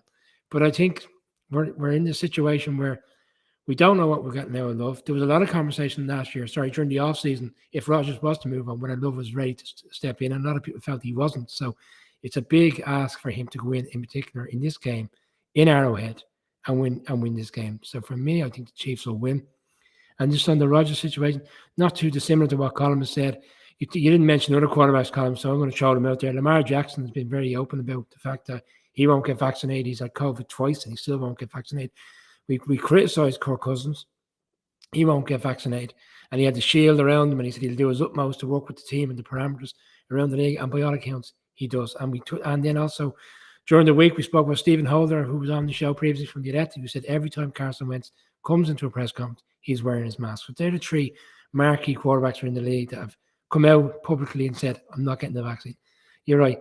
We've all watched the Rodgers interview this week on the McAfee show, and he said, having witnessed the criticism those 3 quarterbacks got, I didn't want to go through it. I didn't want to put up with it. So I felt, let them off. I'll find another alternative way of, let's be honest, he's kind of, he's faked it, and he's put stuff out there, and we've all fallen for it. Like, we as fans have fallen for it, Packers fans have fallen for the league, but the league haven't fallen for it. That's the thing. The league come out this week and they're very open. We knew he wasn't vaccinated. So that's why we really want to know is, what are the league going to do about this? Because 18 grand financially per protocol he's broken. So I imagine he's broken protocols time and time again. So God knows how much money he's going to get fined. But it's irrelevant to him. The man is a millionaire, astronomical millionaire. So yeah, but there's a cap on what they can fine the player. There's not a cap on what they can fine the team. Well, sorry, Mark, I was just going to come to that. So where does this leave the Packers? Because at some stage, I'd imagine they'll have to catch up to them and say, do you know what, we need to make an example of you here. And that, to me, involves taking picks off them in the next year's draft.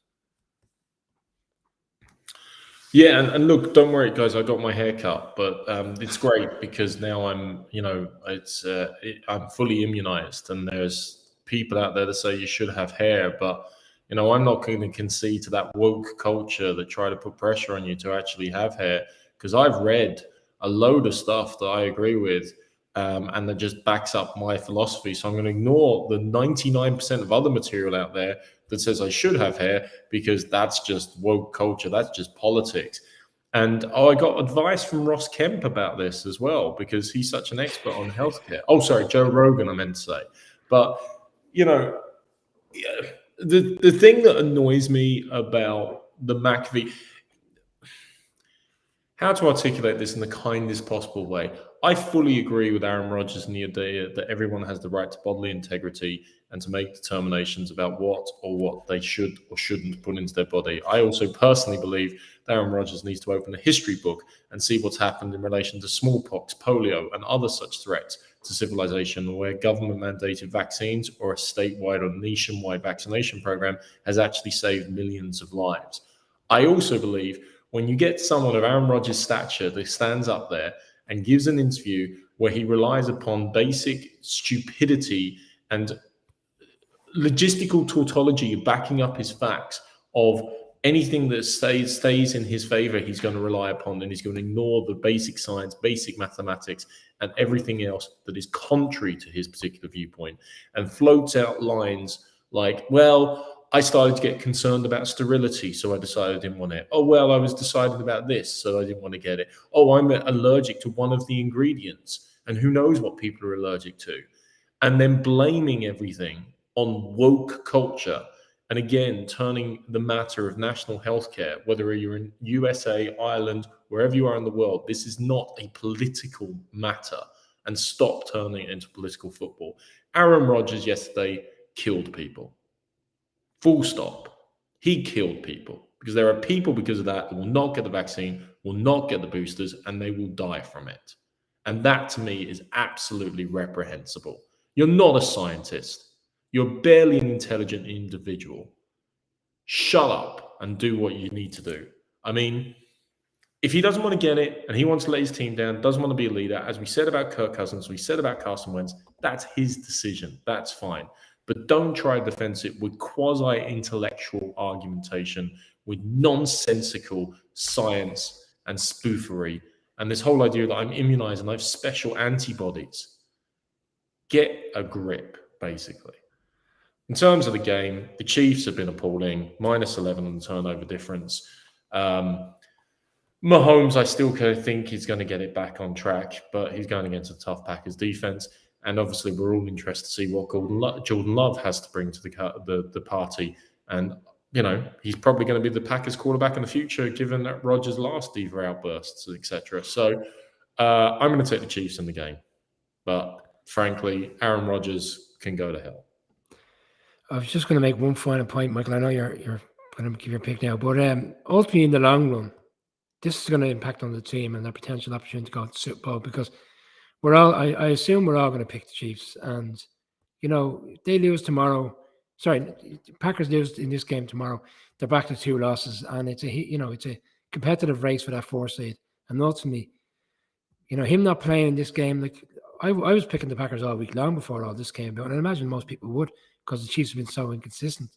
So what's going to come of it, I think what's going to come of it in the long run from a football point of view and a league point of view and the season is the Packers won't get number 1 seed. They'll end up having to go into Tampa. They'll end up having to go to LA or maybe into Arizona. And we've seen in the past where teams have beaten a team in the regular season, they don't beat them in the playoffs, as we saw last year with the Saints against the Bucs, and Arizona might turn them over the next time around.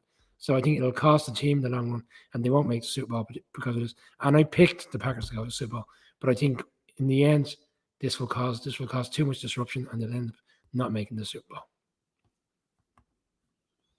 You want to go first there, Marcus? I was just going to say, Michael, Dr. Martin Luther King also backs up why I shouldn't have to have hair as well, because I might just want to invoke him in the argument. People have they make their own decisions. Just stand over it. I think you are entitled to make your own decision. I will say that. I absolutely believe you are perfectly entitled to make your own decision, but own it. Whatever that decision happens to be, whatever it is, stand up, say it, and then everyone's got to live with it, but that's what you got to do. Just as Colin said, I'm a firm believer in the ability to make your own decision. Obviously, I'm sure Aaron Rodgers has done a copious amount of medical research because he's clearly an expert and he's a lot of money and he's paid people. Aaron Rodgers was in Hawaii for the last 6 months, outside of the season, playing with his contract. The issue I have is he stood up there and lied to people. I firmly believe in karma, big time. And I have no issue with Kirk Cousins or with Carson Wentz coming in and saying that I'm not vaccinated because they've actually stood up and said it. There's a good comment there from Brandon Stockman saying if Kirk Cousins done the same thing, he would already have a suspension. I would go as far as saying if any other player in the league had done it, they'd be suspended by now.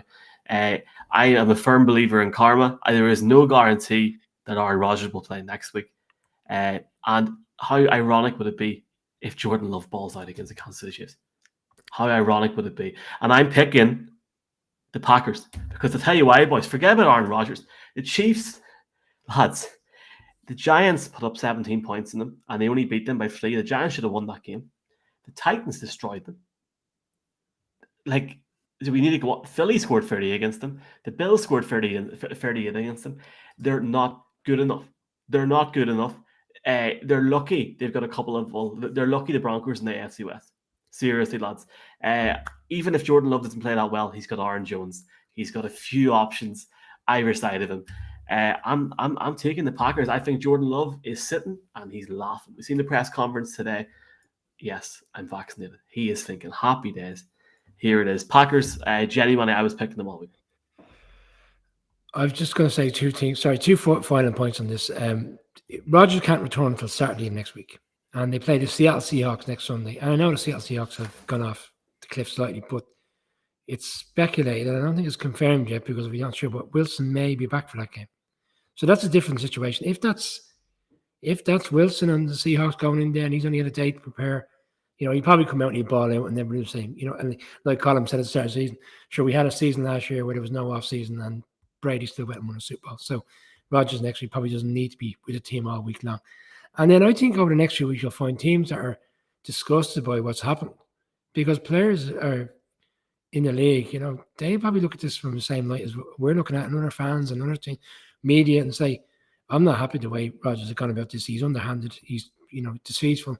And they'll be even more energized to go and beat him. So I think, as I said, ultimately it'll end up costing the Packers. And, in a year where he's probably going to move on, it's probably the last chance saloon for them to make the Super Bowl, and it might not happen in the end. As Neil is pretty much saying exactly what I'm touching on here.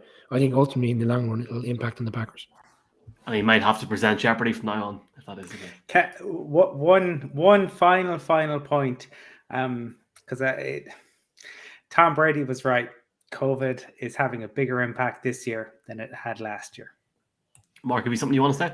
I was just going to say, Michael, Aaron Rodgers had a couple of questions he put to everybody, and the way in which he puts the questions, it strikes me that it raises other questions. Like, if Aaron Rodgers is supposed to be the greatest quarterback in the NFL, how does he ever throw an interception? How does he ever throw an incompletion? These types of questions should be put back to Aaron Rodgers in the same way he wants to put medical questions out there. But also, the piece de resistance for me, just to share with everybody, the last moan about this. Aaron Rodgers, in his interview with Pat McAfee, where in fairness, Pat McAfee at times, I think, was like barely holding it in as to his reaction to some of the things Aaron Rodgers was saying, goes on about ivermectin and kind of points out and said, look, it's been used so much in India and people should look into that more. Yeah, do you know what? If you look into that more, Aaron, you'll see it's actually been removed from any type of government guidelines on the treatment of COVID-19, and that it's actually not regarded as safe and not regarded as appropriate in their treatment of COVID-19. See what happens when you crack open a book or actually look into something in a bit of depth. Strange that. 3,700 cases in the Republic today, 1,200 cases in NI yesterday. COVID's not going anywhere. I would actually speculate. I have no affiliation to the NFL. I think it'll be mandatory to be vaccinated next season. I think Rodgers needs to wise up, but everyone's entitled to their own opinion. I do think it will be mandatory. Sure, in America, they've got loads of jobs at the minute. You have to be vaccinated. It is what it is. I'm vaccinated. I know people that have died of COVID. Everybody here knows somebody that's died of COVID. It's not a joke. But look, ivermectin, etc. Let's just move on. We can talk about that for a long time. I've hit the wrong button. We're not going to talk about Sunday Night Football. We're going to talk about the Arizona Cardinals going up against the resurgent 49ers after beating Justin Fields and the Chicago Bears last week. Yeah, I thought the Bears would be at least competent on defense. They were not, and in fairness, the 49ers took advantage of it. And Jimmy G ran in 2 touchdowns, maybe to make a point to his head coach about he could run as well. From what I see, Debo could potentially be out tomorrow, but Kittle should return. If both Debo and Kittle are playing, I think that's enormous. That's a huge boost for the Niners. If Debo is out, that's an enormous loss because he has been absolutely incredible for them this year. For the Cardinals, is Murray fit? If he is, again, that changes things, but I don't think he is, because given the way he limped off, and given that we kind of saw him in a boot, that would be my worry. Look, you saw Fields take advantage last week, and his mobility caused the 49ers kind of all sorts of problems.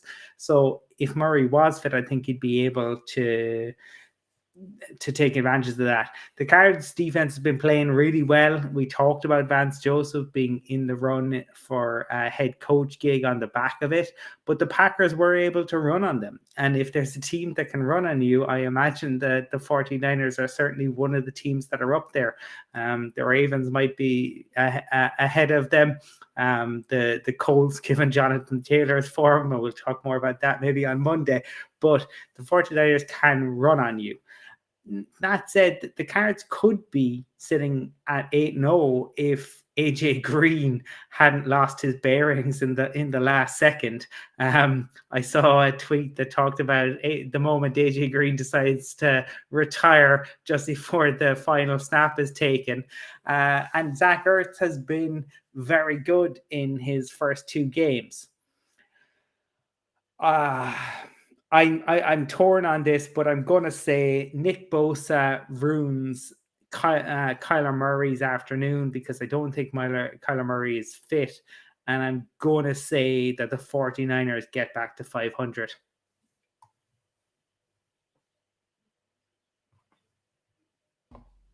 Mute. Haven't had a chat with the matchbook guys this week. They called out the fact that an interesting line moved very quickly. Having seen the Cards as -3 favourites, they are now gone. It's so swung, and the Niners are -3 favourites. And ultimately, it's all down to the fact that they don't think Murray is ready for this game, and it looks like it's a game-time decision as to whether he plays. I think Deebo Samuel is going to play. He's on track now for 1,900 yards receiving this year, which is far and above any receiver in the league. Standout player. And I agree with Colin and made a point. I think the 49ers are kind of in a situation now where they have to keep on winning. They won last week, as most of us expected them to do, against the Bears. That week, I think it was week 5, week 6, when they went into Arizona. I actually picked the Niners that day. They lost 70-10, and it only took a quarter. It took a touchdown with 4 minutes to go by Hopkins to put that game away. So they played them well. I think they played them well again. I think the Niners will win this game. I think the Cards have learned from last year. Last year, they went into a bit of a death spiral in the end, missing the playoffs towards the end. And the question is, like, how do you bounce back from that loss? I mean, they're a good team. They're a consistent team. I think the 49ers still have a fundamental flaw in their secondary. The secondary isn't very good, and when it gets near the ball, it tends to give up pass interference penalties. And frankly speaking, the Cards offense is too dynamic to put up with that. I mean, the guys are right. The 49ers can run the ball. It's great that Kittle's come back. Wilson's also come off injured reserve, so he can perhaps platoon with Elijah Mitchell there, who has been fantastic at the running back position, as Debo has at wide receiver. But they just have less weapons. Their defense, which was rounding into form a little bit more, has still been far from what was expected at the start. So I think they and Washington have probably been the 2 biggest disappointments in terms of holistic defenses this season, in terms of what we might have expected in the offseason. And yeah, I still believe in the MVP at the halfway point, Kyler Magic Man Murray, to keep working his charms and weaving his wand around the place with his feet and with his arm. So for me, I'm not ready to give up on the cardiac Cards just yet. And of course, today, guys, would represent famous Cardinals' 45th birthday, if he had still been alive. Pat Tillman, who actually did stand for something unlike another player who we were just talking about beforehand. So, worth commemorating. And, in his honor, I'll go with the Cards as well. I'm taking the 49ers and the whole fact that I don't think Kyler Murray is ready to play. It looks as if, Colin, you're away there, it looks as if Deebo Samuel, as you said, Brian, is going to play. I do agree, Mark, the secondary is not great for the 49ers, but Jimmy G, boys, will run it in 3 or 4 times. 100 passing rate or 100 QB rating last week. Was it 300? 322 yards passing, albeit against the Browns. The Bears. I mean, Bears, yeah. 3-1 against the Cards he is when he's played. Having lost, the only time he's lost was week 1 last year in a game which the 49ers were up by 17 points and they threw it away in the second half. So, divisional game as well. So it is always tough and tight, and we've talked about that NFC best. So it's. Are you ready though for the timestamp? 1:46 into this show. Jimmy G's back. He is on it, boys. He's gonna have an unbelievable game against the Cardinals this week. 3 passing touchdowns, 1 rush touchdown. 49ers going 4-4 and pushing for a wild card spot, boys. Just putting it out there. Okay. Very quickly, before we look at Sunday Night Football, let's look at the betting angle now. Before we get into the betting angle this week, very important to mention that in the UK and in Ireland, it is Safer Gambling Week. To find out more information, you can go to safergamblingweek.org. There's the number for ROI, the number for NI. Yes, Matchbook Betting Exchange are proud to be involved with us, and we're delighted to be involved with them. Get a few yo-yos every week to put some money on. Brian, did the bet come up last week? No, unfortunately, Mark's Patriots ruined it. We were all good going into late games, and then those Patriots... You shouldn't have gone against me, Brian. You shouldn't have gone against me. You were overruled last week, and maybe we should have... some interesting notes they've sent in ahead of this weekend's games, more to kind of cross the league before we actually give our bet of the week. So this won't come as a bit of a surprise to yourself, Michael and Colin, but the best back team this week across all the games, the Cowboys. Started out at 8.5, went up to 10. I think it's dropped down to 9.5. But large majority of the money this week has come on the Cowboys to win and cover the handicap. Other notable moves which touched on was the fact that the 49ers started off on Tuesday plus 3 points. That quickly moved to them being 3-point favourites on the back of Kyler Murray's injury and I suppose the doubt around whether he will play. And they've actually seen, surprisingly enough for me, because I've said it's going to be a blowout, a huge chunk of money coming on the Texans. Colin must be down in the local bookie in Cork today, putting all his money on the Texans, plus 5.5 points. Large sums of money going on the Texans. I can't say it. And the matchbook, just to call it, because we haven't previously, the matchbook's 2 bets of the weekend. They all they're very high in the Chargers, minus 1.5 points, and they think the Bills will cover that 14.5 points against the Jags, which I do too. So that's their 2 picks for this weekend, Chargers and Bills. Our picks is a 4-team accumulator. Some overrulings here, unfortunately, guys. Not in the first one. We're all in sync, Cowboys to win. With the exception of Colin, we're all in sync that the Dolphins will win. And again, Michael, we're not all in sync on this one, but you're overruled. The Chiefs to beat the Packers. And I don't want to give too much away on the last game, but it's included in the bet because it's a part of Sunday Night Football. But there's one particular team that we're all going to pick, I hope, for Sunday Night Football, and they will finish off the bet. Cowboys, Dolphins, Chiefs, and the winner of Sunday Night Football, which I believe will be the Rams. And I might as well start off that game. That's okay with you, Mike. Wait 2 seconds. Nope. What? No, go on, sorry. Okay, sorry. I was going to say, let's get a banker of the week each, like just our own personal one. I'm going to say Cowboys, Brian. I'm actually going to say Cowboys, but if you're confident, folks, obviously gamble aware.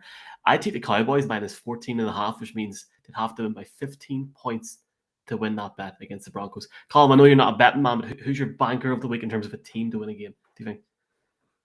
Yeah, definitely don't go with anything I say. And it's not me putting on the money unless it's large quantities of magic beans. And can we also shout out Michael's Southern accent, because he does a fairly solid Southern accent, I can say. If you're asking me who I feel probably most confident about this week, let's put it that way. The Bills, all all day long. It's going to be an awfully long day for Urban Meyer. Who you got, Bran? I've had a sizable amount of change on a team from Monday. Followed up with them on Tuesday. I followed up with them on Wednesday. Followed up with a few more quid on Thursday. And I followed up with a few more quid this evening. The Dolphins minus 5.5 points against the Texans. You were saying earlier about mortgages and dogs and cats and dogs and babies. Yeah. Well, I'll go a slightly different direction. I think the Bills and the Cowboys, unfortunately, are going to be prohibitively unbackable unless you take the spread on it. If we're just going straight up, I'll take the Bengals. Yeah, close enough price in the market, all the same. Yeah. Absolutely. Big thanks to Matchbook, and great to see Matchbook and other bookmakers getting involved with Safer Gambling Week. There are the details for ROI and NI. You can free phone any of them. safergamblingweek.org. Obviously, folks, as always, please bet responsibly. Do not bet on something that you cannot afford. And yeah, thanks to Matchbook. Folks, let's move on. Sunday Night Football. Well, apparently we're all agreeing on this, so this won't take long. The Titans 6-2, Rams 7-1. Stan Kroenke, Colin, made a visit to the Emporium yesterday. Do you reckon he was telling Mr. McVay to get OBJ off to get Von Miller? Does Stan care about anything other than money? Arsenal? No, well, Arsenal, it's the bottom line at Arsenal, is it not? Is that not what every Arsenal fan will tell you? Look, that said, the only sad thing is that the clocks are changing again in America, because I would love if this was an hour earlier, make it much easier, because I think this is going to be a cracking game. It really should be. And I'm biased, but like Von Miller in that defense with Aaron Donald, Leonard Floyd, like where Von has really excelled is when he had DeMarcus Ware. And when he had DeMarcus Ware there, Von was unstoppable. And that is what teams are going to have to figure out, because how do you stop those three getting to your QB? And if your QB gets the ball away, well, Jalen Ramsey is in the secondary. So they are frightening. It certainly is the case. They're league leaders with 25 sacks, and then you add Von Miller to that. And they're going up against a Titans team that has allowed 24 sacks. So the Rams have allowed 7, the Titans have allowed 24. And it's a Titans team without Derrick Henry. And that's Derrick Henry with his 937 rushing yards, his 10 rushing touchdowns. I'm sure the Titans will raise their game, and they have some very, very good players, and clearly they play for Mike Vrabel. They play very hard for Mike Vrabel, but Matthew Stafford has 22 touchdowns to 4 interceptions. He's over 300 yards. He's averaging over 300 yards a game. Even with the Titans having an interception in their last 5, even if they intercept him once, Cooper Kupp is just playing like it's Madden on easy mode. I think that the Rams will win this. Undoubtedly, like every NFL game, it'll be closer than we expect. But I am really excited to see what this Rams team can do with Sean McVay calling plays and with that defensive front. It should be absolutely fascinating. I said on Monday's show, I don't think there's any player in the league else in terms of outside of quarterbacks that is so important to one team. You know, arguably he's the most prolific player in the league. I think Mike could agree with me on Monday. You know, Derrick Henry he's key to this team in every way, shape, or form. They struggle offensively when he's not there. If you look at the stats, they're their worst team in pass protection when they try to throw the ball, and ultimately that's what's going to happen in this game. They're going to have to try to win this game with Tannehill going down the field. McNichols was it eight carries for 38 yards, so he's like, it's non-existent. It's Derrick Henry or bust, and they brought in Adrian Peterson, and I think they'll get a bit of a reaction of Adrian Peterson. He'll play well for 1 or 2 games, but ultimately in the long run, his legs will catch up with him, and it won't work. I don't think he'll work. I mean, see, 3 or 4 weeks' time, he'd be blitzing 2 touchdowns per game, but can't say it. And then I just find this secondary for the Titans defensively, they're still not at it. 3 weeks ago, the Bills put up a lot of points on them. You've got Jefferson, Kupp, Woods, Stafford's got all these options. And I don't know how Von Miller's going to be even, in this game or anyway make an impact, because I thought he died this week with the amount of stuff I read on Twitter, I thought he passed away, the amount of stuff that was on Twitter about the fact that he moved on. So Really? yeah. But that was You're going there. Absolutely. Okay. It must be raw. He'll have a quiet game because he won't need to be that effective, because the Rams will win in the counter. Colin said it'll probably end up being close because we don't expect it. Not from me. I think the Rams will blow them out. I don't think he died, Brian. I think he's having a siesta and a party and excitement. He's gone from the doldrums of the league into a Super Bowl contender. So for Von Miller, it's nothing but gravy. But look, Harold Landry deserves a bit of a mention in this regard. 8.5 sacks for the Titans. The only problem for Harold Landry is, I think he's on track for the Titans franchise record for sacks. He's about the only one that seems to be turning up on that defense. To illustrate how bad they are in the secondary, is they are giving up the league's worst amount of yards to wide receivers.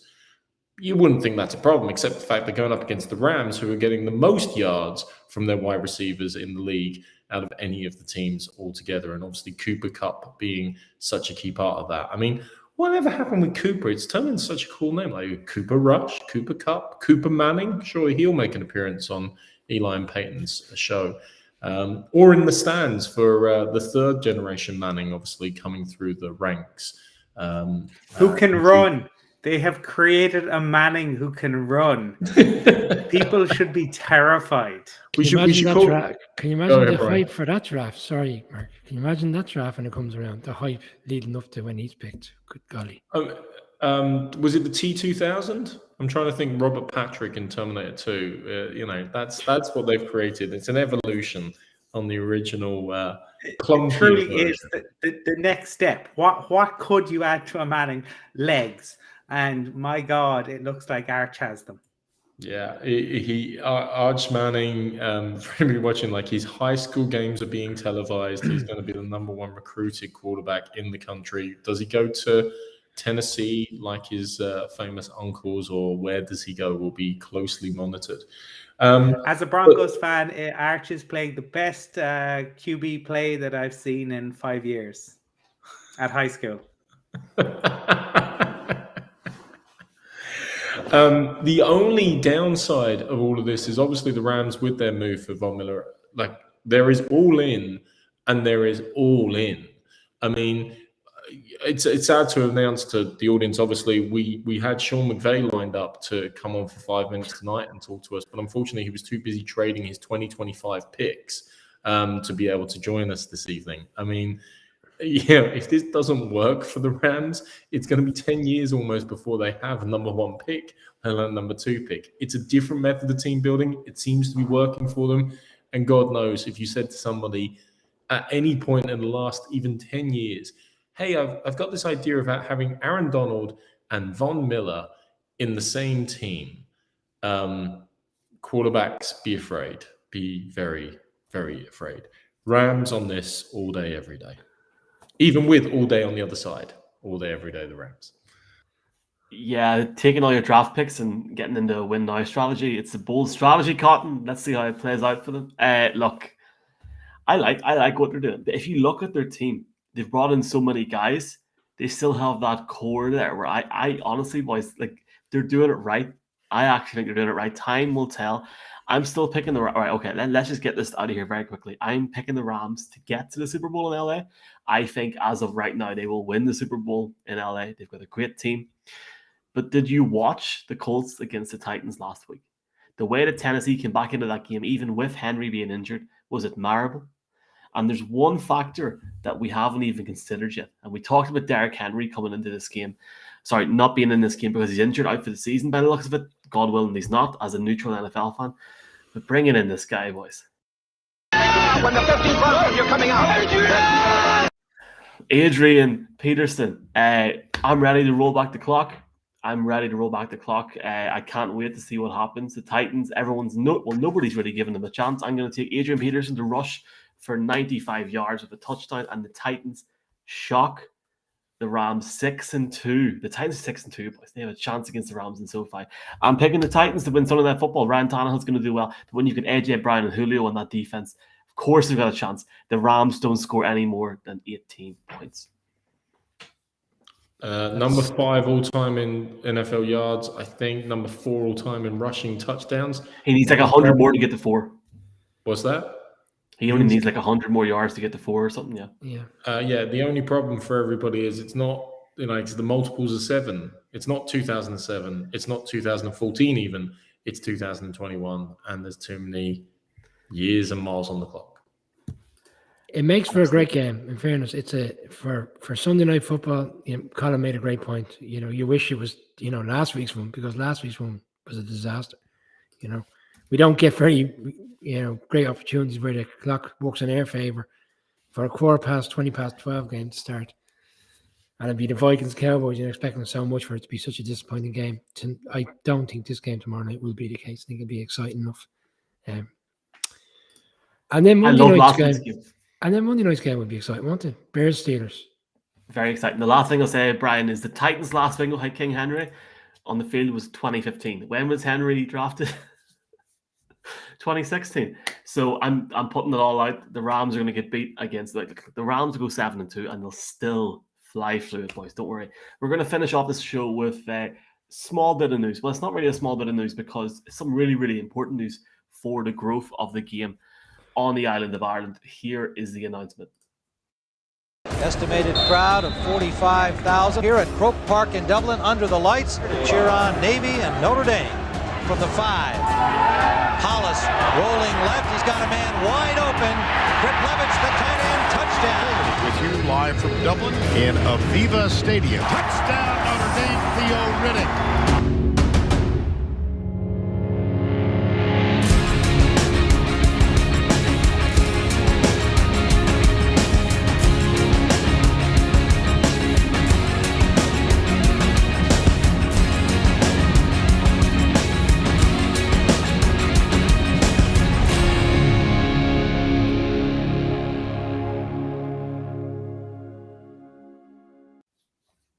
Well, that was lovely. That was absolutely lovely. Navy are going to play Notre Dame in August 2023 at the Aviva. Colin, Notre Dame giving up a home game is unprecedented, and great to see the growth for this country, both north and south. Yeah, look, I went to my first college game in 1991 in Limerick, the Wild Geese Classic. So I love college football in Ireland. I've been to each of the Notre Dame games, and I will definitely be at this one. It should be a classic. Notre Dame always bring an incredible crowd. And it's kind of a week-long festival in Dublin. I expect more of the same when they come over in 2023. And it's great to have college football in Ireland, and really looking forward to it. We know what happened the last time Notre Dame came, and the season that they had afterwards.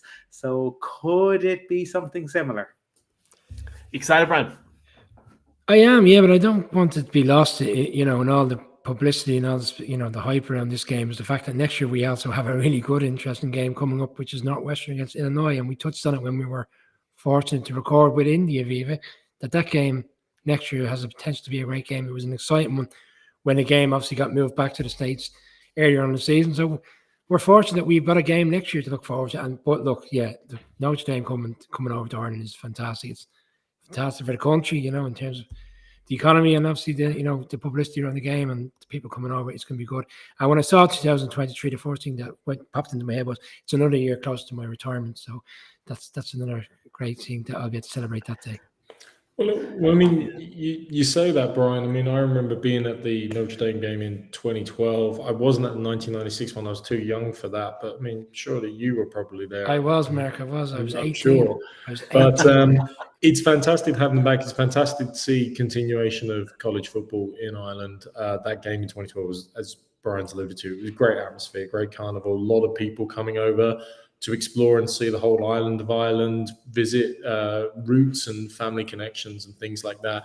But as well as that, these are, the Navy, obviously, with the armed services, but also Notre Dame and the historic background. They've both produced amazing players that have subsequently gone on to the NFL. I mean, you think on the Notre Dame side, people like Joe Theismann, Joe Montana, of course, and even on the Navy side, Roger Staubach, one of the greatest Cowboys quarterbacks of all time, obviously a couple of times Super Bowl winner there as well. So fascinating experiences, fascinating connections with the professional game longer term, but just great to see college football back here, and huge congratulations and gratitude to everybody involved in that, in making it happen. Absolutely. And the game, sorry, but Colin, go ahead. Mark just saying he wasn't old enough in 1996. Were you like shackled? Did you need a chaperone to go out until you were like in your 20s? I hadn't even done the junior cert at that stage, Colin. Lads, just to be very clear, just so we're very clear, when that game got played in 1996, I'd already done my leaving cert. I just finished my leaving cert. I was 5 years old. It was a good year. I actually was at the United Liverpool. Where's Fred when you want him? I was at the United Liverpool Cup final. Cantona scored the winner. It was a good... 1991, and I was screaming at refs to throw flags down in Limerick. Yeah, 1991, the only games I was allowed to go to would have been Wexford Cork in about the 4 times replayed National Hurling League final. You should have heard me ranting about the Texans in 1991. Look, guys, as we touched on... Sorry, Michael. As we touched on last week when we were celebrating the 1-year anniversary, I was watching NFL games when Michael was in God's pocket, as my late mother used to say. Happy days. And the amount of people that have messaged, both us, myself, you boys as well, talking about this game, everyone's really pumped for it. And Brian, you're spot on. You got that Northwestern Nebraska game as well. There is a pre-sale going on this week. For that, for more information, you can visit collegefootballireland.com. And sign up for more information. But I think the big thing for the Aer Lingus College Football Classic is it's much more than a game. We're very excited to do maybe something from Dublin next year. Let's see what happens. But fantastic news. And the sky's the limit for Dublin, boys, when you have the Aviva and you have Croker. So congratulations to College Football Ireland, the whole team behind the corporate. And we're looking forward to the game in 2023, which will be shown on NBC and is the kickoff to the college football season. Yeah, hoping Michael might get Mike Taroko, Drew Brees, a couple of the boys over for a few scoops. Mike Tirico was in Portrush, and I couldn't find him. For 3 days, I tried to find Mike Tirico for the Open. Couldn't get him at all. And this is the man that isn't too hard to spot whenever you see TV crews and stuff. Couldn't find him at all. But look, it's gone. It is what it is. You're making yourself sound like a little bit of Glenn Close in Fatal Attraction there, Michael. No idea what you're talking about. He's not gonna remember that. A couple of things, Michael. I really think this weekend is a fascinating weekend of football. For the most part, every game has some sort of intrigue to it. And given the fact that I have picked the Texans and you've all picked the Dolphins, at least that adds something to that. And secondly, and finally, big shout out to our friend Ron, who won Broncos Fan of the Year. Kudos to Ron. Well deserved, and 2 tickets to the Super Bowl, which should be a good one. So kudos to Ron for that, and well deserved. And can I just pass on my congratulations to Ron as well? I mean, anybody who has to watch every minute of the Broncos play football deserves any award they can possibly get. So congratulations to him. I hope Ron Atkinson will be still alive to accept that prize and make it over to the Super Bowl. Do you want to touch on that Owen Healy point there, Michael? Yeah, Owen, I picked the Chargers. I think we all picked the Chargers, didn't we? I'm not sure. No. The secret Eagles fan in the top there's no secret. I just think the Eagles are an exciting team. But I will say also to Mark, I remember, Mark, if we go back a few months and we had one of the greatest defensive minds ever on the show, which is Wade Phillips, and you said, I think you hit Tom Brady 19-24. and he remembered it. I'm with you. I'm with you, Colin. I said 22, and he was like instantly 25. 25. That's how many times we hit. It was a wonderful moment, that game at Mile High. I'm glad you mentioned Wade Phillips. I saw you were touching on tonight his coaching. When he coached for Wade Phillips, it reminds me of that divisional round playoff game in 2007. I think I'm going to go and watch that one where the Giants went in to Dallas and upset the Cowboys when Wade Phillips was the head coach, and Jerry left those championship tickets on each player's bench before the game. Not to be. Allegedly, Brian. Allegedly. No, come on. That's the word you need to use. Wouldn't be like Jerry Jones to do something like that now, would it? Just to finish off, a shout out to Ron. Brian is talking about a football manager, Ron Atkinson. He's not talking about you, so I hope he didn't cause any offense. No, seriously. Like somebody in America is not going to know Ron and Atkinson. Jerry, if you want to invite the Irish NFL show to Jerry's World, we would be immensely grateful. We would absolutely take you up on that. All of us will happily go to Dallas. Yeah. Indeed. Wade Phillips should be in Pro Football Hall of Fame. I completely agree. Wade Phillips is in Germany at the minute. Maybe we'll get him on Monday night. Who knows? Back at 9 o'clock on Monday night to look ahead to what promises to be the game of games. Ben Roethlisberger against Justin Fields. I am looking forward to it. Is that us? Yeah. That actually should be a great game. And Wade Phillips is incredible and should be in the Pro Football Hall of Fame. Ridiculous. Absolutely. Yeah. No, agreed on that as well. Unfortunately, I won't be with you guys on Monday night, as I said, for work commitments. But I'm devastated about that piece in terms of missing the Bears Steelers build up. But Wade Phillips has had a great career as defensive coordinator, not so much as head coach, but he's an underrated head coach. If you compare him to some others, and Brian thought, if Jerry Jones doesn't pull that stunt, who knows what might have happened. No other way to motivate it. Not saying because it's Giants. No other way to motivate a team, an opposing team, with that stunt. Just one final point. I'm looking ahead to Monday's show because we discussed him earlier on in the show. The man here now on Monday will be finding a new team. The waiver wire starts at 9 p.m. our time. So when we come on live, we probably will be breaking the news of where his next team is. Hopefully he's returning home come Monday evening. And before Brian breaks into a rendition of Three Lions, I think that probably is it. Yeah. I picked, lads, just to finish off, I picked the Giants this week, so anybody accusing me of bias now can go. I didn't pick the Bengals either. IrishNFLshow.com/fan club. Because we're 2 hours and 13 minutes in, I can say this, not publicly. We will have a pre-sale link for that Northwestern Nebraska game going out on Thursday if you sign up. Thanks to everybody that signed up. I never said that. That didn't happen. Maybe that could be the end of the show. But until Monday night, lads, appreciate it. Enjoy week 9. 24 hours until Sunday night football. Enjoy, everyone. Cheers, folks. Enjoy the games, guys.